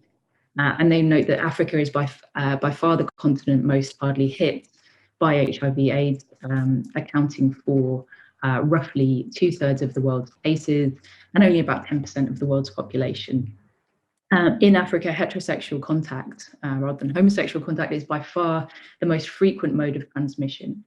And I've included two maps which show how in Africa as a whole, HIV has always disproportionately affected young women. So the first map, the first kind of global map, is from 1990. The second one on the right is 2017. And you can see the darker blue colours are where the larger share of the population living with HIV is male, and the darker reds and oranges are where a greater share of the population living with HIV is female. So you can see that situation has worsened for women over time. So just a few more kind of figures then. Women account for more than half the number of people living with HIV worldwide. And young women, so those between the ages of 10 and 24, are twice as likely to acquire HIV as young men the same age. Worldwide, gender equality, unequal cultural, social, and economic status means that HIV disproportionately affects women and adolescent girls. And barriers, there are also specific barriers to accessing healthcare for women and girls. There's no data on these maps for North America, unfortunately, although they would be the darker blue colours. However, in the US even, HIV is the leading cause of death among African-American women ages 25 to 34, or at least that was the case in 2016. And in North America as a whole, and I'll be focusing in part on Canada and on Quebec in my presentation, people of colour and particularly Indigenous or First Nations people are overrepresented amongst people living with HIV/AIDS, as are intravenous drug users and gay and bisexual men. So you'll see the public health terms IDUs, intravenous drug users, and GBMSM or MSM to refer to men who sleep with men in the public health terminology. So far, I've been gesturing towards a kind of global picture of HIV/AIDS. But to what extent this kind of global analysis of HIV as a pandemic, this kind of macro level analysis is kind of conceivable, is questionable. The World Health Organization currently defines HIV/AIDS as a global epidemic, describing a kind of curious middle ground between epidemic and pandemic, a strange relation between local and global. We might better approach HIV/AIDS as Jifei Cheng, Alexandra Duhas, and Nishant Shahani argue as pockets of crisis, an ongoing global crisis experienced locally and with specificity of enduring structuring colonialism and racism, and all the violence to person, place, health, and self-knowledge that such systems wreak. So my paper today will try to pay attention to these local and specific manifestations of HIV, as I argue against universalizing or global accounts, and for the kind of specificity that modern languages, which is my disciplinary background, and which kind of prioritizes a transnational analysis, necessitates. So the critical work that emerged from the early years of the AIDS crisis emphasized how the material effects of representation played out in the epidemic. So consider the power of metaphor evoked by Susan Sontag's AIDS and its Metaphors from 1989, Douglas Crimp's insistence that AIDS does not exist apart from the practices that conceptualize it, represent it, and respond to it from 1988, or Simon Watney's assertion that AIDS is not only a medical crisis on an unparalleled scale, but involves a crisis of representation itself.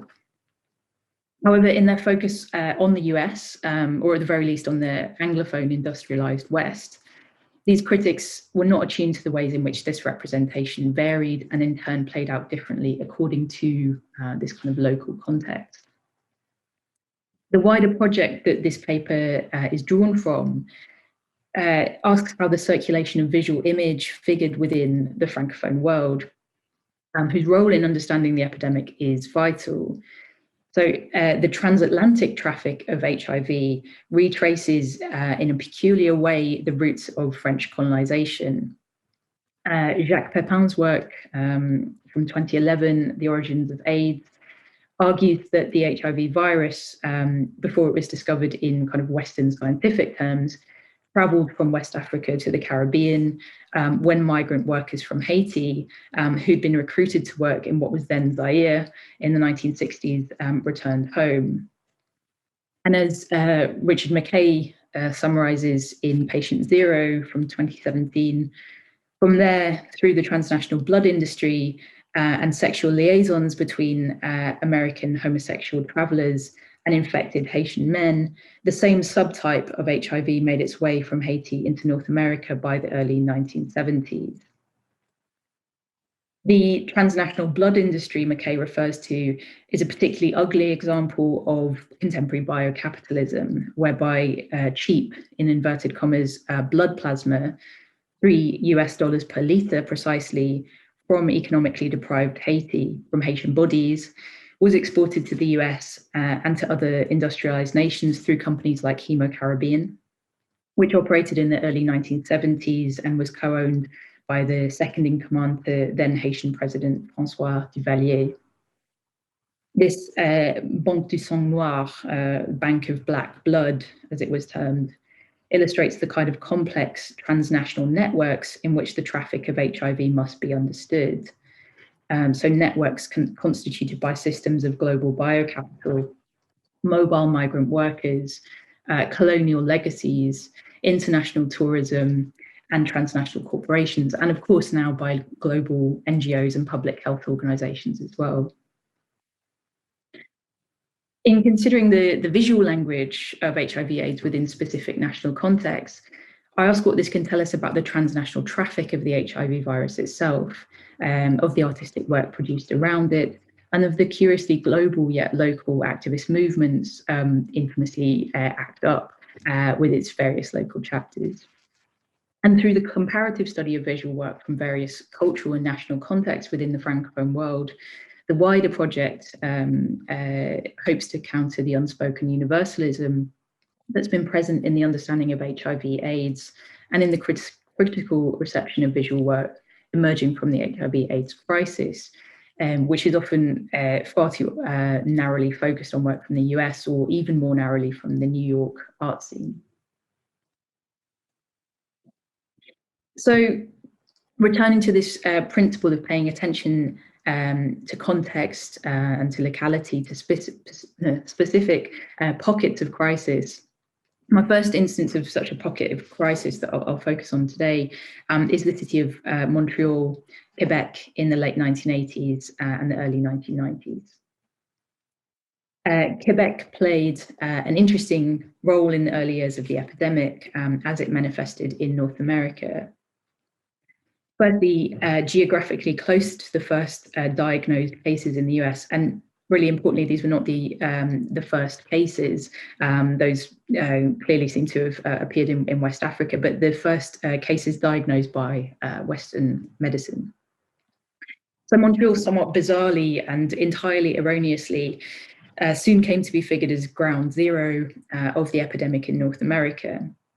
The myth of patient zero, as propagated by the gay journalist, in fact, Randy Schultz, in his 1987 book on the AIDS epidemic and the ban played on, claimed that a gay man from Quebec, Air Canada flight attendant Gaetan Dugard, brought AIDS to North America, having, and I quote, picked up the disease in Europe through sexual contact with Africans. Traveling on his airline employee privileges, he spread it here from coast to coast. This myth of patient zero stuck to the point where the American magazine, The National Review, called Dugard the Columbus of AIDS. Secondly, then, there are also very specific material differences in the epidemiology of HIV/AIDS in Quebec as compared to elsewhere, even in Canada. So of particular importance to my paper today and the theme of the conference, there was a particularly high rate of HIV amongst women in Quebec and in the urban centre of Montreal specifically, and a lack of francophone specific support groups for women such as Esther Valiquette.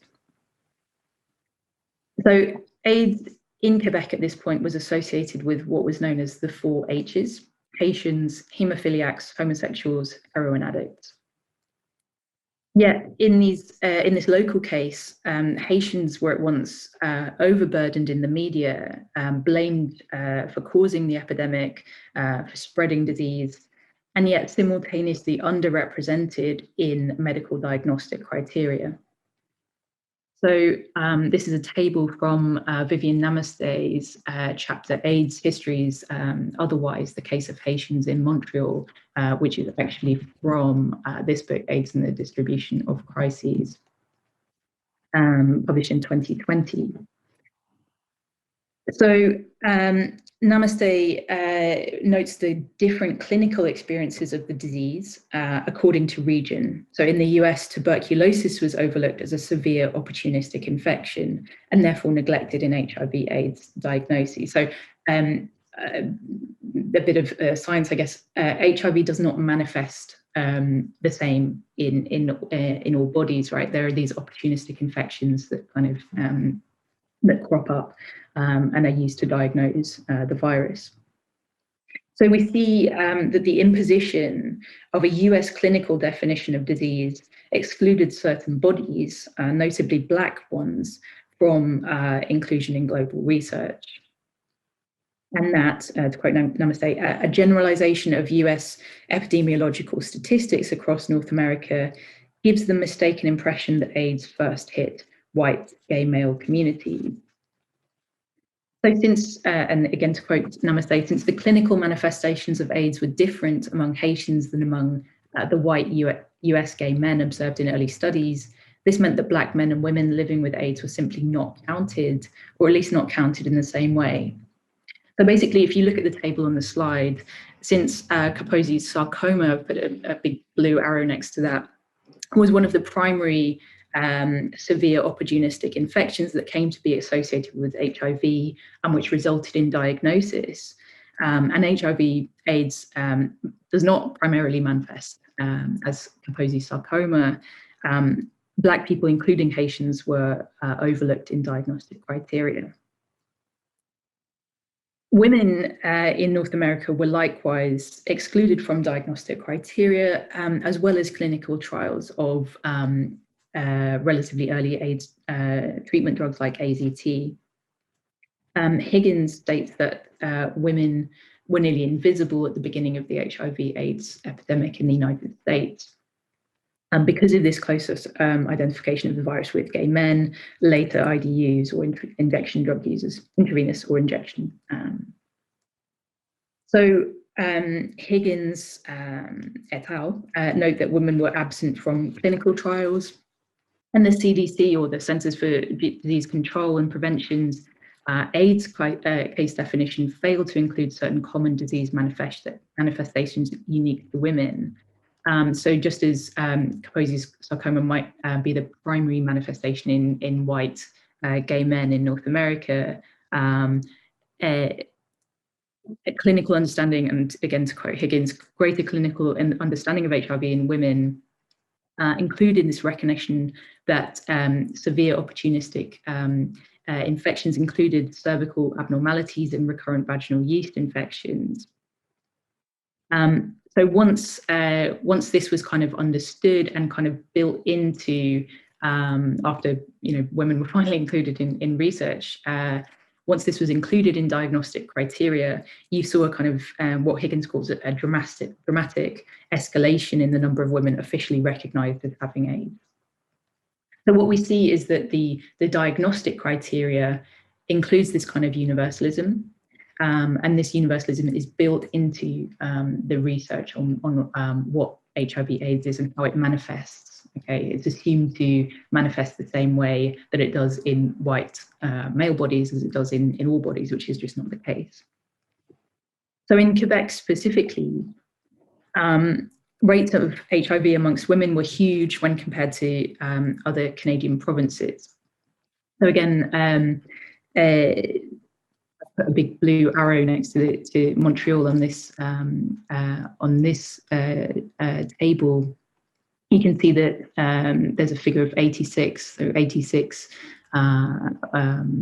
women, or I'm saying women, and it says female here. I'm guessing this is people who are assigned female at birth. And then below that is 48 for Toronto, so it's really, really disproportionate. And this is evidenced by Hogg, Heath, Strathdy, Montana, O'Shaughnessy, and Schechter in their paper from 1996. And they note that SMR, or what's known as standardized mortality rate for women, was significantly greater only in Montreal, right? So it's not just that there are more women with HIV in Montreal as opposed to the rest of Canada. It's not just, because that could be for two different reasons, right? It could be that there are more women with HIV in Montreal, or it could be that the doctors in Montreal are better at diagnosing women. So maybe they've picked up on this, these opportunistic infections, cervical abnormalities, yeast infections, these sorts of things. That's the first case. The second case is no, I've just described those two, haven't I? Sorry. Yeah, firstly, there are more women, or secondly, that they're better at diagnosing them. But this SMR, standardized mortality rate, suggests that that there are just more women with HIV in Montreal because more women are dying, essentially. Yeah, this is a table just showing standardized mortality ratios. It's absolutely huge, yeah, 2.27 in Quebec. And this is from Belvedere et al., which is from 2008. So, these kind of disparities and kind of overrepresentations and minority groups who are being kind of overlooked by clinical diagnostic criteria, by research from government, but also pharmaceutical companies. This didn't escape the attention of activists. So the Montreal Manifesto, which was around the Montreal Conference on HIV/AIDS, paid specific attention to the overrepresentation of intravenous drug users, prisoners, and also the neglect of women, as well as sex workers. So in their demands, there's particular attention to intravenous drug users under 3.A. There's also prisoners, and under 8, you can see attention to the social position of women. Réaction SIDA, which was a Quebecois group fighting AIDS. SIDA is AIDS in French. This is an extract from a kind of list of demands they wrote for prisoners. And then there's also attention to the treatment of sex workers at the Montreal conference. There's also, this is a kind of a poster advertising a protest for World AIDS Day in 1990 about the situation affecting women, particularly in Quebec. And the title of this poster, or the slogan, reads, "It's not only semi-automatics which kill women in Quebec." And to kind of contextualize this, so this was in 1990, World AIDS Day, 1990. The previous year, in 1989, was the Montreal Massacre, or the École Polytechnique massacre, which was when a man opened fire at an education institution, specifically targeting women. He literally separated out the room into men and women and targeted women, claiming that he was fighting feminism. 14 women were killed and many were injured.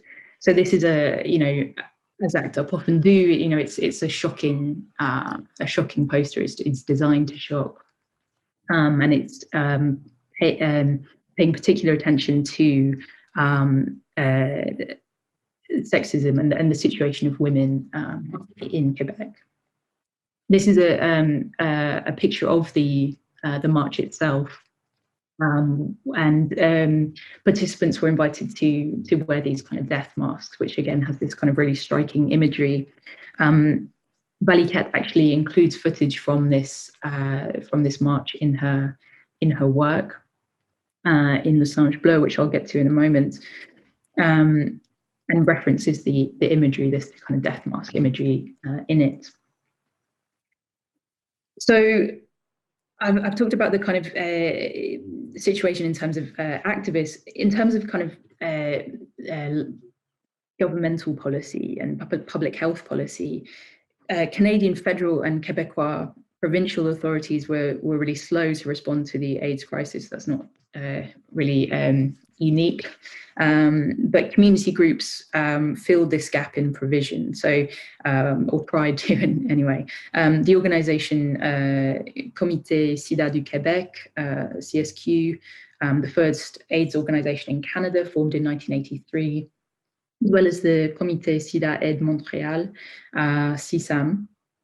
The latter was supported by the Quebecois government financially from 1987, when in the first phase of its provincial aid strategy, it recognised the need to support minority groups that were already active. And in 1989, which is relatively early, Quebec launched a prevention campaign that was actually targeted at different demographics, so IDUs, intravenous drug users, gay men, First Nations and ethnic minority communities. And this was part of a kind of commitment to a pluralistic society in intercultural Quebec. So AIDS in Quebec then was seen as an issue at least predominantly affecting specific community groups. And this is in stark contrast to other areas I look at in the Francophone world, notably France, whose political persuasions prevented such an analysis and tended towards a kind of more universalizing approach. However, while recognizing epidemiological patterns among specific groups was undoubtedly more effective from a public health perspective, the darker side of recognizing higher seroprevalence amongst these community groups was, if not quite demonization, then certainly othering of such groups in the mainstream Quebecois press, particularly the demographics of gay men and Haitians. So both Andrew Bailey and Richard McKay have established this through archival work. And these groups were, in a somewhat similar way to the situation in the US, seen as presenting a threat to the general public. So both somehow part of and apart from healthy and respectable society, or at least operating on its margins.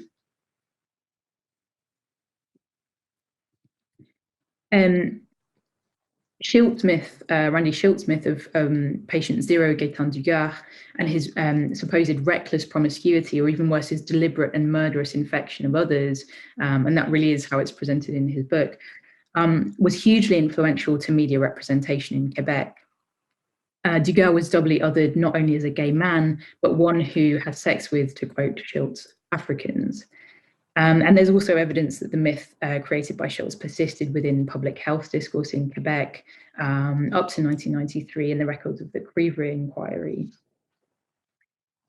Moving to Valiquette and how all of this kind of manifests and kind of plays out in her work.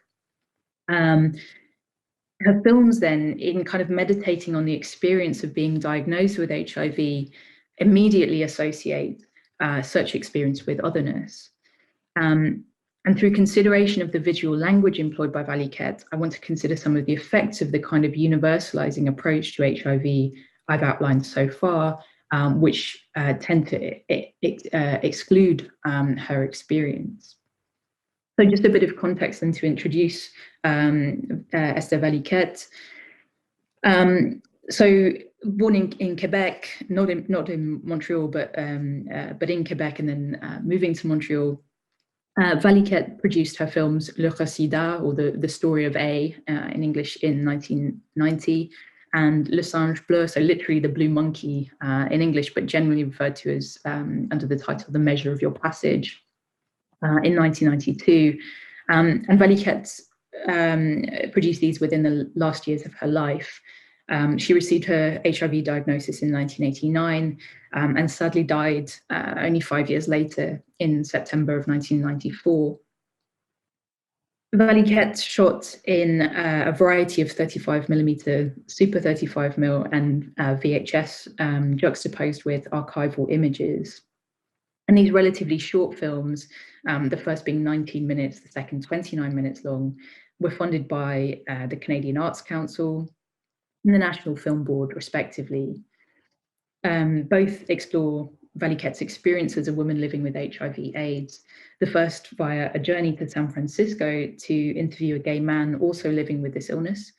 The second involving another journey, but this time to Crete, where Valiquette explores the ruins of the Minoan civilization.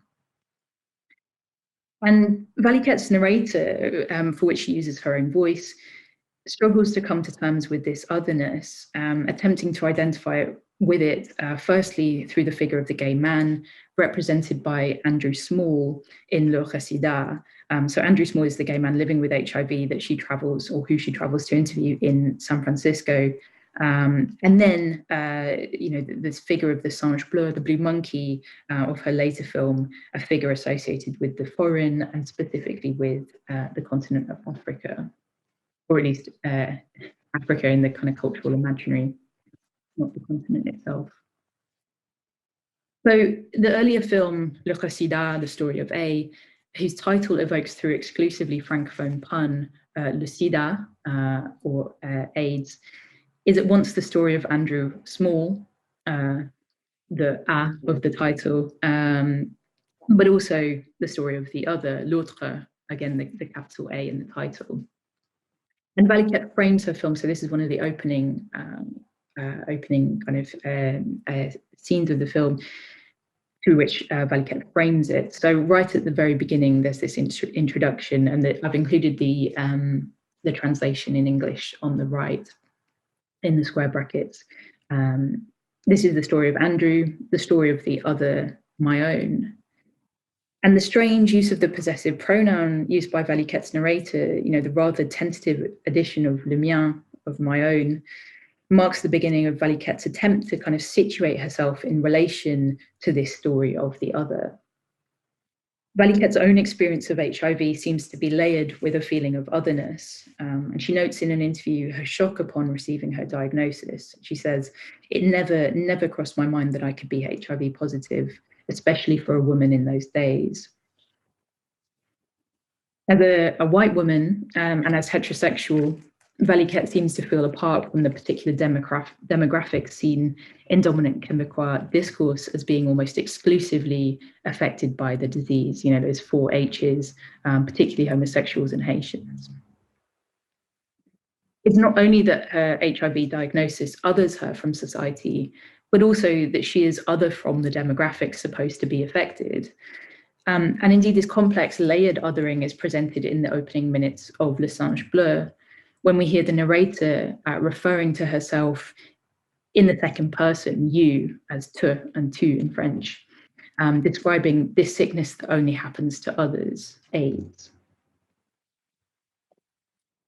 Visually then, Valiquette's body is all but absent from her films, and it's perhaps most conspicuously absent in Le Singe Bleu, from the shots of the hospital room that open the film. And I've included some images here, some stills from that film. So the space where the viewer expects to see the AIDS patient is empty. And in the sequence, empty seat pans to empty seat, and later an empty bed. And this is, I'd suggest, in stark contrast with what's almost a kind of genre of AIDS portraits of gay men with HIV by artists like Peter Hujar, and I've included some examples here. So Sidney Faulkner on the left, Candy Darling famously in the middle. I should say gay men and trans women, but predominantly gay men. And then David Wojnarowicz has these images as well. Nan Goldin here. So this is a series of Gotcho and Gilles in Paris in the early 90s. There are others as well, but that's not the focus of this this paper. I just wanted to reference those images.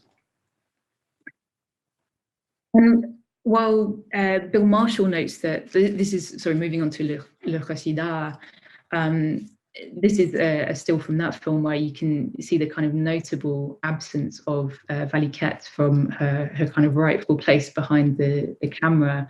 And that absence is, I think, magnified by the presence of the camera there. Bill Marshall then notes that Québécois cinema is characterized by meditation on nationhood, the contested nationhood of Quebec and its place within Canada. And another notable absence in Valiquette's work is Quebec itself. So in both films, she travels away from Quebec. It's like she can't locate HIV there. And in the opening scenes of Le Récida, and this still is from those opening scenes, the narrator has already left Montreal after embarking on her road trip to San Francisco via Death Valley. In interview, Valiquette remarks, "I had to be where everything happens around AIDS." And AIDS seems then to happen in San Francisco with its thriving community of gay men in the Castro district, rather than in her native Quebec. In Le Singe Bleu, then, it seems that Valiquette's narrator can only understand her illness through travel, again, away from Montreal, this time to Crete, to explore the ruins of the Minoan Empire. And it's here that she relates the wiping out of this civilization through volcanic eruption, brewing beneath the Earth's surface, to the imminent loss of her own life through what she terms the accident, par accident, of the HIV virus, which has been incubating within her cells, unbeknownst to her for years.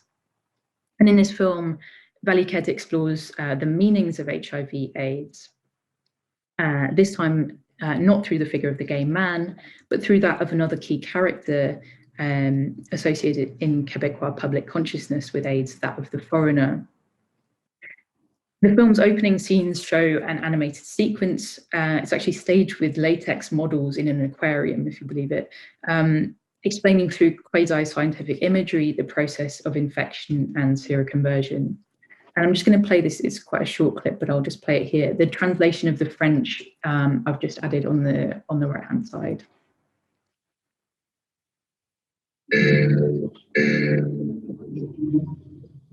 Un virus a surgi dans ta vie. Il a changé le cours des choses. Une porte s'ouvre sur l'infiniment petit, l'infiniment complexe. Un virus qui t'envahit se multiplie.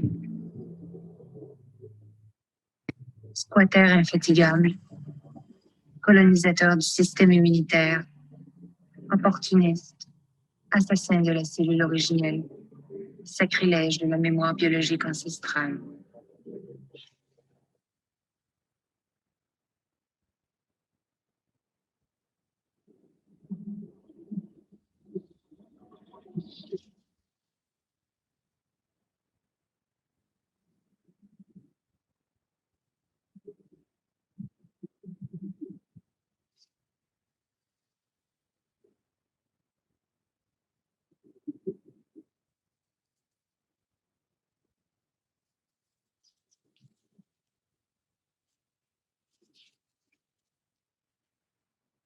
So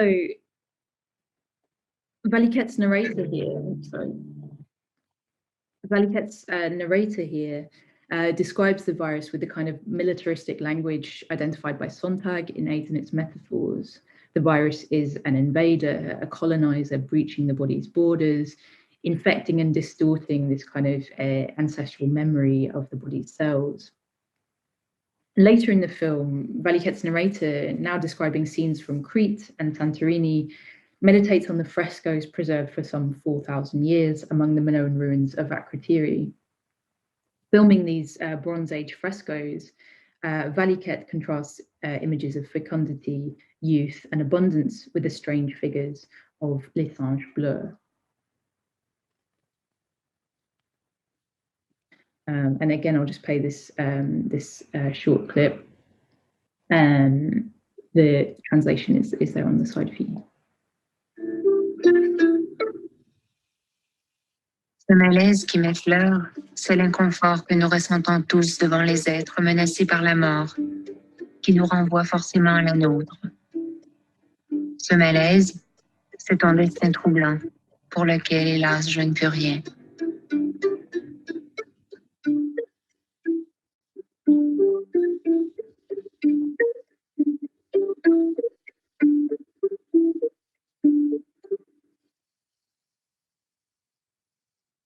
Tu me regardes, toi l'insulaire, l'étranger, toi l'autre. C'est ma propre image que tu me renvoies dans ce regard. C'est ma détresse que je lis au fond de tes yeux. Toi, c'est l'autre que je suis devenue, celle qu'on a isolée, retranchée, celle qu'on met en quarantaine, qu'on ne touche plus. Okay, for French speakers among you, you'll notice that the translation is completely wrong because that's a different clip, but I'll read it out for you. This illness which flourishes within me, it's the discomfort we all feel before those close to death, which necessarily makes of us another. This illness is a disturbing fate against which I have nothing. You watch me, you, the islander,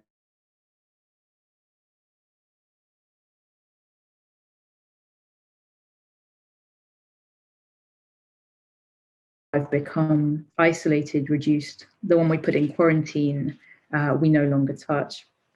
And what I should add here is that it's the blue monkey that Valiquette seems to identify with, the you that she's addressing. And this figure of the blue monkey is described as mysterious, kind of unsettling, and also of as being of Egyptian origin, right? So the idea is that the Minoans brought this kind of symbol almost of the blue monkey to the Minoan. The Minoans brought them over from Egypt and these on pottery tiles. And supposedly the monkey represents time. The monkey is the master of time. In an interview then, Valiquette spoke of the significance of the monkey's gaze and its kind of unsettling otherness. She says that encountering the blue monkey was like a revelation at the end of a labyrinth. The whole iconography of the period was done on profile, but the blue monkey faces you. I needed that image because it represented the meeting with altérité, otherness. The whole time in the film, I talk about you, about the sickness of others. The other is now myself. I'm in the camp of the sick people. I'm the one who's been isolated and quarantined. So Valiquette here in an interview describes her identification with these figures and with the otherness that they represent, and this is described in the film. And whereas at the beginning of the film, Tu referred to the narrator, it now refers to the blue monkey. So you addresses the blue monkey, and the switching of pronouns signifies a kind of shifting relation of the first person to otherness, complicating the distinction between self and other. And in evoking quarantine in this interview and in the passage, the narrator begins to see herself as fully separate from society, confined and isolated.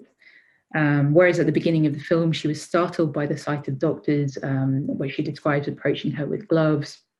unable still quite to imagine herself as this kind of untouchable other, she's now come to identify as this l'autre qu'on ne touche plus, the other that we no longer touch. And this ambiguous subject of the pronoun on, or we, indicating the ease with which society might expel those included within it.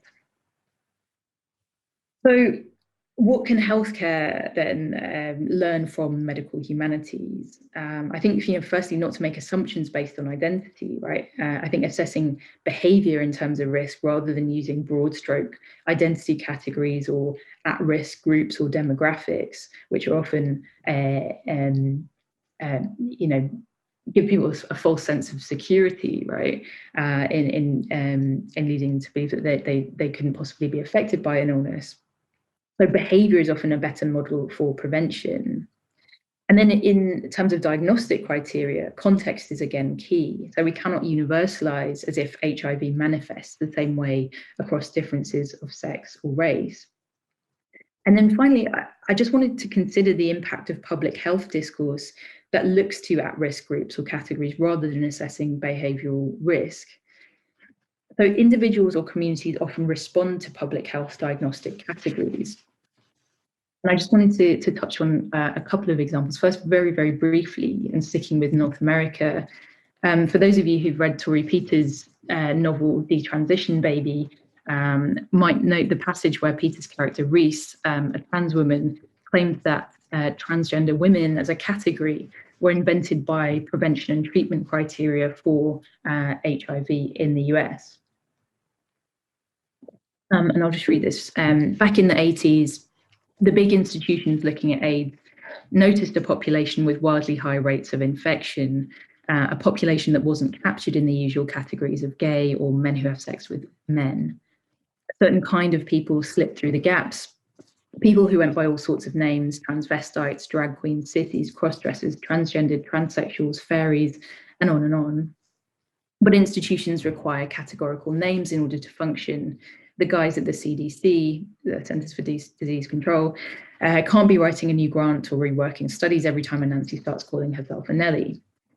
So they assigned a name to this population, the umbrella term transgender. And since transgender women wanted to access resources, that's what we ended up calling ourselves. But make no mistake, HIV and the invention of transgender women are inextricable. Transgender is the name selected to recognize a vector of disease. And while this certainly has an element of hyperbole, and certainly the term transgender preceded the HIV/AIDS crisis hitting North America, the way demographics respond to and are shaped by medical discourse is really important. And I'm just going to skip to one last kind of pocket of crisis in the Francophone world. And I just wanted to consider now briefly the case of the travesty community in the city of Abidjan in the Côte d'Ivoire, the Ivory Coast, in the 21st century. And I want to consider local terms to describe sexuality and the way that they're being shaped and often overwritten by the language of globalized, Western-based public health organizations. So what are these local terms in the Côte d'Ivoire? This is a quote from Barbara, who's a figure, a really fascinating and wonderful figure, actually, from the documentary film Woubi Chéri, or Darling Woubi. And Woubi is a secret kind of coded language spoken by the Branché of the Ivory Coast. So Branché being another coded word encompassing, and this is the quote, Mackie Toman, encompassing several categories of same-sex desire and practice. The term is derived from the French branché, meaning to be plugged in, connected, or hip. And this kind of charismatic leader, Barbara, the leader of the Travesty Association of Côte d'Ivoire, explains, we have our own dictionary, our own way of talking. So, for example, when we say woubi, woubies are boys who play the role of woman, who aren't necessarily travesti, who remain boys and who love men. Me, I'm a travesti, it's special. When they call me woubi, they call me woubi too, because despite everything, I'm a boy, but I behave like a woman. And then there are the yossi, They are boys who sleep with women, travesty and homosexuals. They are the boys who keep their role. They play the role of the boy. They are the ones who behave like boys. They are the husbands of the woobie. So the film Woobie Chérie, or kind of Darling Woobie, you might translate it as, the film's protagonists, and there are a lot of them, speak in both French and Dioula, which is a language spoken by millions across the West African countries of Ivory Coast, Burkina Faso and Mali. And the film documents the lives of this branché community, with protagonists explaining their identities and relationships, their hopes and day-to-day realities, and shows the complex local language of sexuality, which doesn't simply map onto the Western model of LGBTIQ identities so often used without nuance by global NGOs and public health bodies. Language then is key to shaping our sexual identities, and the assumption that Western terms and models of sexuality are universal and will therefore fit everyone is a form of linguistic imperialism. The imposition of these Western terms through the work of NGOs or public health discourse amounts, I argue, to cultural colonization. To offer an example of this from the Ivorian context, from Côte d'Ivoire, Matthew Twyman, again in 2016, a paper from 2016, describes the way in which HIV prevention programs in Abidjan, funded by large transnational NGOs, have the effect of erasing local identity terms and gender diversity in favour of the supposedly neutral term preferred in public health discourse, MSM, so men who sleep with men. Clearly, the branché identities that Barbara outlined encompass something more complex than MSM. Not all branchés are men, for a start, and even among men, there are very different gendered positions ranging from Woobie to Yossi. And yet Twyman describes the way in which local organizations' funding is dependent on them recruiting more and more MSM into intervention programming, data which they can then use to prove a return, in inverted commas, on donor investments. So while some Ivorians have internalized and reappropriated the MSM category, actually identifying as an MSM, Twyman argues that it remains a deeply normative category and one that is enforced by US-based funding. So the particular organization that Twyman writes of is Heartland Alliance International, whose global arm is a nearly $82 million Chicago-based NGO. And Heartland funds HIV prevention programs in Abidjan, including those delivered by Alternative and Arc-en-Ciel, or Rainbow. So in this way, wealthy global NGOs based in the West are shaping the sexual language and identities of West Africans. The amount of money involved in these public health interventions have led to Twyman and others describing them as an industry, one that shapes new forms of sociality among sexual and gender minorities. As one worker at Alternative in Abidjan, interviewed by Twyman, notes, in Africa, we, branchés, have become a bit like AIDS. We're an industry, meaning that most people are taking more care of what is going back in their pockets than the lives of branchés. Organizations care about branchés insofar as they can fill their pockets. And at this point, I think it's worth, and just to end on this note, it's worth thinking about what AIDS as an industry means, right? So there's a kind of parasitic logic of capitalist-driven healthcare, right? The host in this case is ill bodies, right? And the host must persist, right? There's no benefit to the industry in curing AIDS or in eradicating it. So that's the logic. If we genuinely kind of take these kind of public health measures as an industry, right?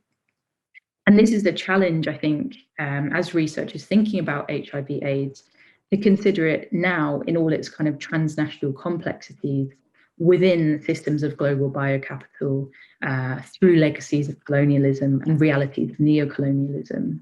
And I hope that by paying attention to the specificities of pockets of crisis, we can begin to untangle these complexities.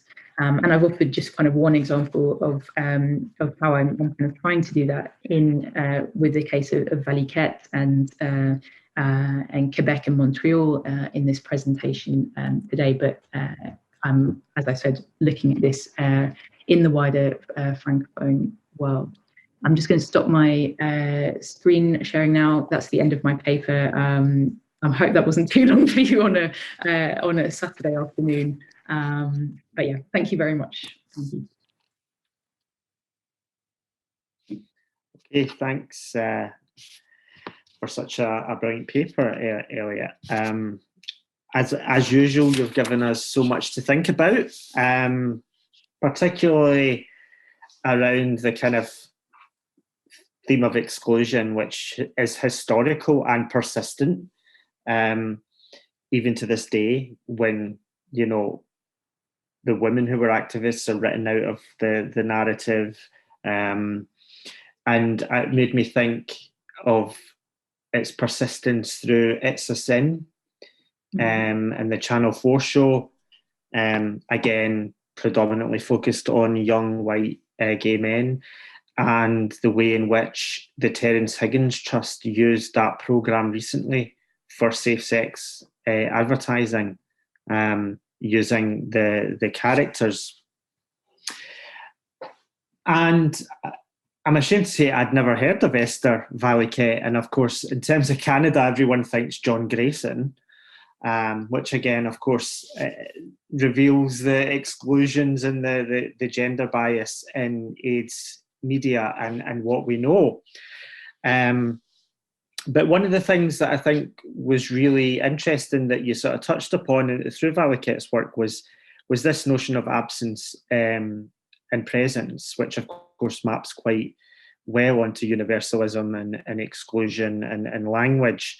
And what I thought was really interesting about the film, the first film, was it's definitely an early example of visualizing HIV rather than visualizing AIDS, which is something I'm quite interested in. Is AIDS is spectacularized because of its impact on the body, of course, but HIV can't be seen. It never has presence. And I think it's really interesting how Valiquette gives HIV presence when the majority of AIDS media it's marked by an absence. And of course, it feeds into kind of erroneous uses of language like AIDS test, AIDS victim, all the kind of ways in which AIDS is used in place of HIV. But of course, I think it speaks, the keynote speaks more broader to the way in which we think about not just inequalities, access to healthcare, but how we visualize and mediate these particular themes of viruses, illnesses, contagions, inequalities, the voices, the absences, and so on. You know, whether that's the sort of, it was quite brilliant that you managed to include such a range of examples in terms of globally, from High Art Man Golden and Narevich and all that to these documentaries from the Côte d'Ivoire. So I'll stop talking and pass it over to the audience for questions. Thanks so much, Elliot. I loved that. It was so good. And I was really, really struck by the clip that you showed of the HIV cell, of the HIV kind of attaching to a cell, etc. And I think you said, did you say that they did that with a model in a studio or something like that? And I've just had a very specific question, because I'm really interested in kind of like how biological processes are shown in film and in writing and stuff like that. And I was just wondering, how does that fit? How does that imagining of the HIV cell, how does that fit within kind of like broader cinematic legacies of showing HIV biologies on screen, and also kind of scientific imaginaries of the time and now? I'm thinking like specifically of like 120 BPM, and I focus on those kind of CGI images of imagined HIV cell interactions. And I know that Gary as well has talked about this in relation to Eisenstein and animation theory and plasmaticness, and I've kind of referred to Gary's work on that a little bit in my own looking at that as well. So I was just wondering, how does that, the one that you showed, relate to those other instances of that? Yeah, thank you. I mean, it's a really fascinating. It took me a while to figure out what was going on there, because it really is quite realistic. And I thought, it can't be, it can't be that. So what's going on here? And it turns out it's latex models that are kind of submerged in an aquarium, and then there's dyes kind of being used. I think, it's really interesting thinking about how, as you were saying, Gary, how the presence of HIV is kind of conjured here by Valiquette. I mean, it's something that it's almost like she's trying to kind of make sense of its existence, and visualizing it is kind of part of that process. So you have this kind of biological kind of visualization through the latex model in the aquarium, but you've also got, in broad brackets, sciencey imagery. So you've got like brain scans. You've got a computer screen which has the numbers of cell counts, right? You've got this kind of like hospital imagery, dripping, things like that, which it's like she's trying to locate it, because at this point, all she feels is fatigue, really. So it's almost like she's trying to kind of narrate it and locate it, rather. I think, how it relates to kind of other visualizations of HIV. There's I think, in the John Grayson film, there's this kind of swimming pool sequence with like quite elaborate costumes, and it's quite kind of comically done. But there's also, in the kind of public health discourse, animations. That's quite a kind of frequent visual language as well, is kind of animation, and a lot of that is that kind of militaristic, language of kind of invaders versus the defense of the body and that sort of thing. I mean, it's really interesting, I think, how there's the presence of HIV as opposed to the presence of AIDS. And I think, the presence of AIDS, it has this other kind of imagery. That's the kind of that hospital bed language of Wojnarowicz, Goldin, Hujar, and also others who have been kind of criticized for being quite exploitative, actually. And also the kind of visual presence of something like Kaposi sarcoma, which you see in kind of popular film, but that's the presence of AIDS. It's not the presence of HIV, which is that kind of distinction. I don't know if that answers your question, Ben. But yeah, that's brilliant. Thanks very much, Elliot. Thank you. Thanks. Just to follow up before we have a question from Sabina, do you think that she's, I mean, one of the things I was thinking about 120 BPM is the way it kind of wrestles and claims the image of science for a kind of queer visuality, hence from the club to the cell through the house. And do you think that she's also doing the same in her work? She's kind of a non-medical person using scientific images for a kind of feminist visuality. There seems to be a particular tendency in those who are not represented to wrestle those images from authority, from science, from medicine, to make them their own, to put them in their own visual language, as opposed to what is the norm. Yeah. Thanks, Gary. I forgot to mention 120 BPM, which you mentioned, Ben, in your question. But you're right. There's that the images of I'm just thinking of the club scene where there's kind of dust particles floating through the air, and then those turn into cells. And it's like transporting or linking that kind of scientific imagery to the kind of vibrancy and the atmosphere of the gay club. And I think, you're right. I think that is part of kind of reclaiming medical knowledge and scientific knowledge from researchers, from medics, and addressing that kind of power imbalance. So without kind of getting too Foucauldian, I think, you know, the power imbalance there between patient and doctor is really clear. And that's a theme that, you know, redressing that balance is a theme that 120 BPM addresses really clearly. And I think it is really present in Valiquette's work as well. In Le Khasida, you know, there's this kind of, these really interesting images of kind of brain scans, you know, where she's kind of used heat technology through her kind of filming of shots.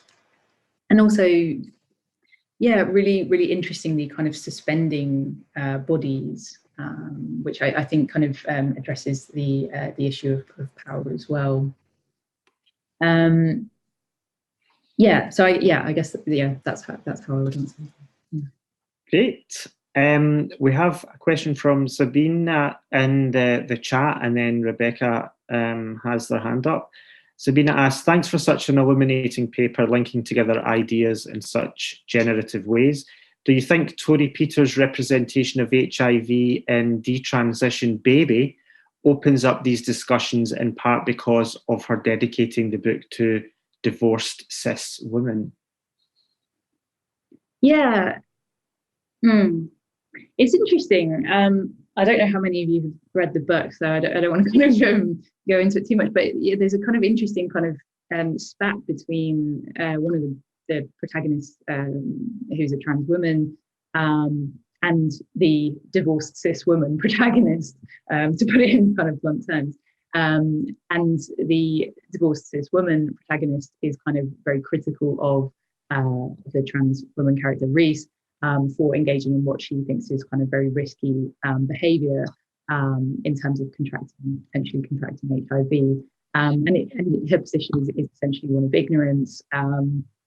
She's not really aware of kind of, you know, managing cell counts and things like this, and kind of the realities of passing on or not passing on HIV if you're undergoing treatment. So yeah, I think there is that opening up of the conversation.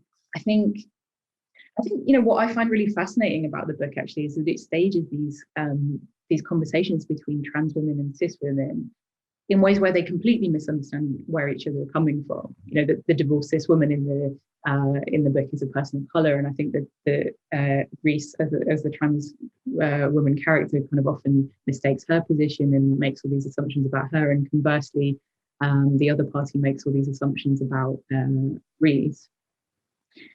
So, yeah, I mean, in a sense, I guess, I think you know, I think there's so many conversations that are opened up by Peters, you know, not just on the issue of HIV, but also on taboos in trans healthcare. So we were talking about trans healthcare with the wonderful Susan Stryker yesterday, and I think in trans healthcare issues and in the trans community generally, issues like detransition and trans parenthood are probably two of the bigger taboos. So I think, personally, I think Peters does a really wonderful job of like staging these conversations and opening up those conversations. Yeah. Thanks for the question as well. And next we have a question from Rebecca. Hi, sorry, I'm on my iPad, so I'm just going to be on a really funny angle right now. Thanks for your talk, Elliot. I was this kind of is following on from the other two questions and comments from Ben and Gary about kind of like art science and the images of the cells. So apologies if I'm kind of like, you know, rehashing this a bit too much. But I was kind of struck by when I was listening to your talk, I was trying to like running through my head like kind of the other filmic kind of like texts depicting HIV/AIDS, and I was just, and I'm not saying anything vaguely in original when I say that it's all kind of like, you know, surface images of the body, right? You mentioned KS, so it's all kind of about the skin, and I'm just wondering, well, the skin and its surfaces, right, and kind of what's coming out, if that makes sense, rather than thinking about what's in the person and in the body. And I was just wondering whether those scientific, that kind of like art science images of like the cells is kind of a way of looking at like interiority in the flesh and trying to kind of almost, because again, like reduce the sort of the abjectness of the body in a way, because if it's on the surface, the image is on the surface, you can see it and you can be almost like abhorred by it. It's like that thing about how like, you know, gloves, wearing gloves and what have you, and like hazmat suits. It's kind of trying to avoid that through the film by showing the interiority of the body, or being like, look, these are cells, they kind of look like your cells up close probably. So I'm just wondering if there's a kind of a way to trying to like root the ill body more in a way, or like universalize it in a way, as well as like what you're saying about kind of like reappropriating or reinterpreting scientific images. But then I was also thinking, and this is like riffing off a couple of the other earlier panels, some other panelists were discussing about like phenomenology and medical humanities, and this kind of the desire to center the body and its processes and images of it, and like, you know, inside, outside, but as a universalizing kind of like democratizing approach in a way. But does that risk kind of flattening difference, if that makes sense? Because I was wondering if there's a tension between Valiquette showing these like cell images, which I look at them and I think they probably would look like some cells in my body at some point, or what have you. Like they, I don't know, I'm not very sciencey, obviously, but I'm just wondering, you're talking about like cultural specificity of context, and I'm just wondering, do the cell images and like the art science, does that universalize too much? Does that negate cultural specificity at all? I mean, yeah, sorry, it's a bit of a waffly question. No, I think, yeah, that's really interesting. I think, yeah, there is a certain kind of universality to kind of the cell imagery, right? We assume that all of our cells look the same, you know, all, you know, and epithelial cell will look at the same as someone else's epithelial cell, for instance. And I think there's a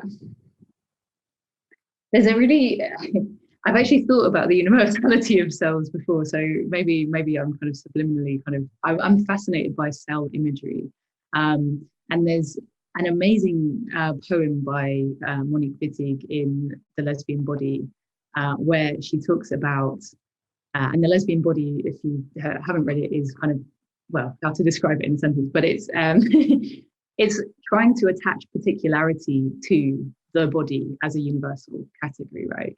The lesbian body is a particularized universal, right? And this one poem which is about cells exploding in this kind of gloriously beautiful firework display underneath another's touch, right? And I remember having this conversation about whether or not cells can be lesbian cells, right? Or if they're always going to be universal. And I think for Wittig, right, there can be lesbian cells. That's the whole point. She's she's particularizing the universal. And I wonder actually if there's something similar going on here. I think there's the attempt to find some particularity, and the particularity of an experience of living with HIV as a woman, in this universal scientific language of cells and of kind of, you know, this objective scientific visual language. So I think there's something to be said there about kind of, finding specificity in this, you know, what we're kind of trained to think of as kind of universal language. And I think there's, you know, when you were talking as well about the kind of inside and the outside, there's something really interesting going on there as well, because, you know, the comparison that Valiquette makes in the voice of the protagonist, but also in the visual language, you know, she juxtaposes that cell imagery with the volcanic eruption.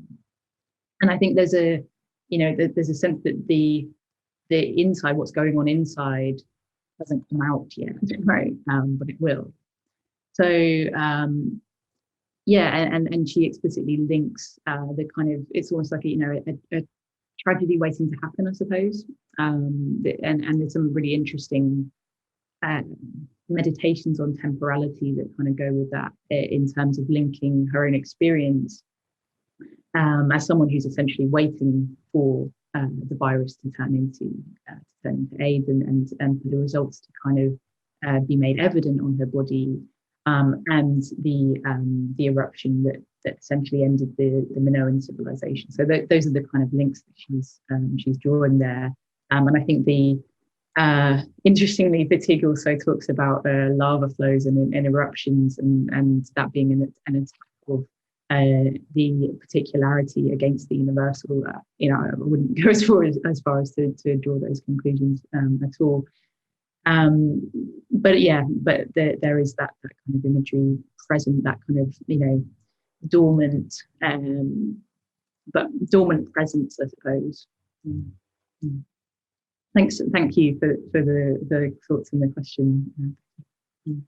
Just to add to that, I think it seems that the response of showing the cell is again about the privileging of the gay white male body, perhaps again. But as Rebecca was saying, that the spectacularization, particularly things like KS, wasting away, being in a hospital bed. Historically, of course, it was argued that it was about visualizing gay men at the point of their own destruction, because the early arguments were that homosexuality was the etiology of HIV/AIDS itself. So it made sense within a kind of homophobic media culture to both exacerbate that idea in some way. Another question? Anyone have another question?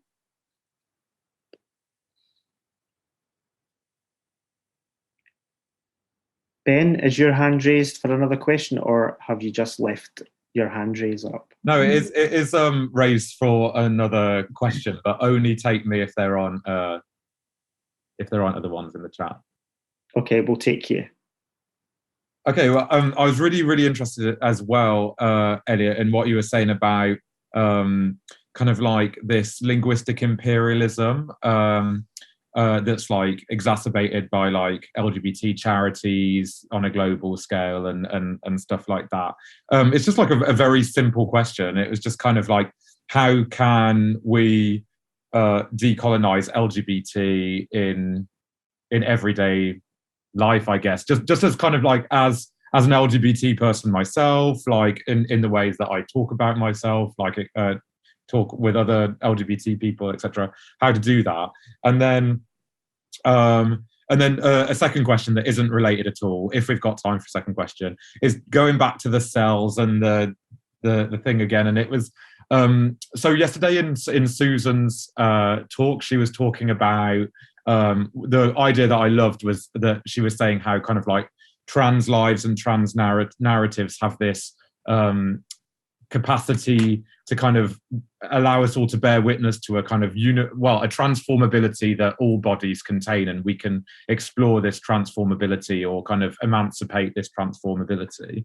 And I was just wondering, like, I mean, for example, in the 120 BPM and in those like really amazing like CGI sequences, it's kind of like completely decontextualized from pathology in my reading, and kind of like the way I read it is just kind of like a kind of almost celebration of kind of like bodily mutability and plasticity and queer mutability, queer plasticity and stuff like that. And so is there a way in which kind of like these types of cellular imageries, either related to pathology or decoupled from pathology, etc., can also kind of help us to bear witness to and even kind of celebrate a kind of queer mutability or a universal mutability in bodies or queer bodies specifically, and do something with that or find a common something in that. Okay, thank you. Did you say that first question was a simple one, Ben? Oh, sorry, no, as in like as my phrase. I mean, it was very simple in the fact it was like way too broad. Simple for you. Yeah, okay. How to decolonize LGBT? I mean, yeah, massive question. I think, I think I don't think there's a simple way of doing that. I think, these kind of entanglements with global NGOs, there's no simple answer there, right? There are such kind of big debates, but I think, thinking about Susan's talk yesterday and how she located the kind of the entanglement of trans history with the Eurocentric modern medical establishment, right? And then the way of kind of breaking that and decolonizing that is just kind of telling alternative trans realities which kind of avoid that medicalization. I mean, you could make the same argument about homosexuality, right? We don't need to kind of again go into all of Foucault, but homosexuality also very enmeshed with sexological discourse and that Eurocentric modern medical establishment, right? So I think ways of depathologizing LGBT experience and telling those stories, I think is a kind of decolonial project as well. And I think just not assuming that there is one gay experience or bi experience or trans. I mean, very few people I think assume that there's one bi experience, right? But I think there are people who kind of theorize about a kind of global gay identity, and I think that's one thing to kind of to be very wary of, right? And I suppose what I wanted to gesture towards at the end was kind of ways in which this kind of local specificity that I mentioned at the beginning is being kind of erased, and public health and NGOs are kind of part of that erasure. So I think it's being attuned to that in terms of LGBT rights, but also in terms of public health discourse. When you're talking, your second question, then when you're talking about transformability, mutability, and the kind of queerness of that, and maybe celebrating it. I mean, I struggle to see much in terms of kind of positivity of that transformation in Valiquette's work. I do think it's certainly been made into something positive in that it's become an opportunity for her to make this kind of these incredibly beautiful films. So I think she's taken that opportunity, and I suppose in a sense that she's made something positive of it. But whether I don't think she sees anything positive in that mutability of the materiality of the body itself. There is something of that though in other figures that I look at in the wider project. So Hervé Guibert writes about finding his what you would describe as a kind of emaciated body.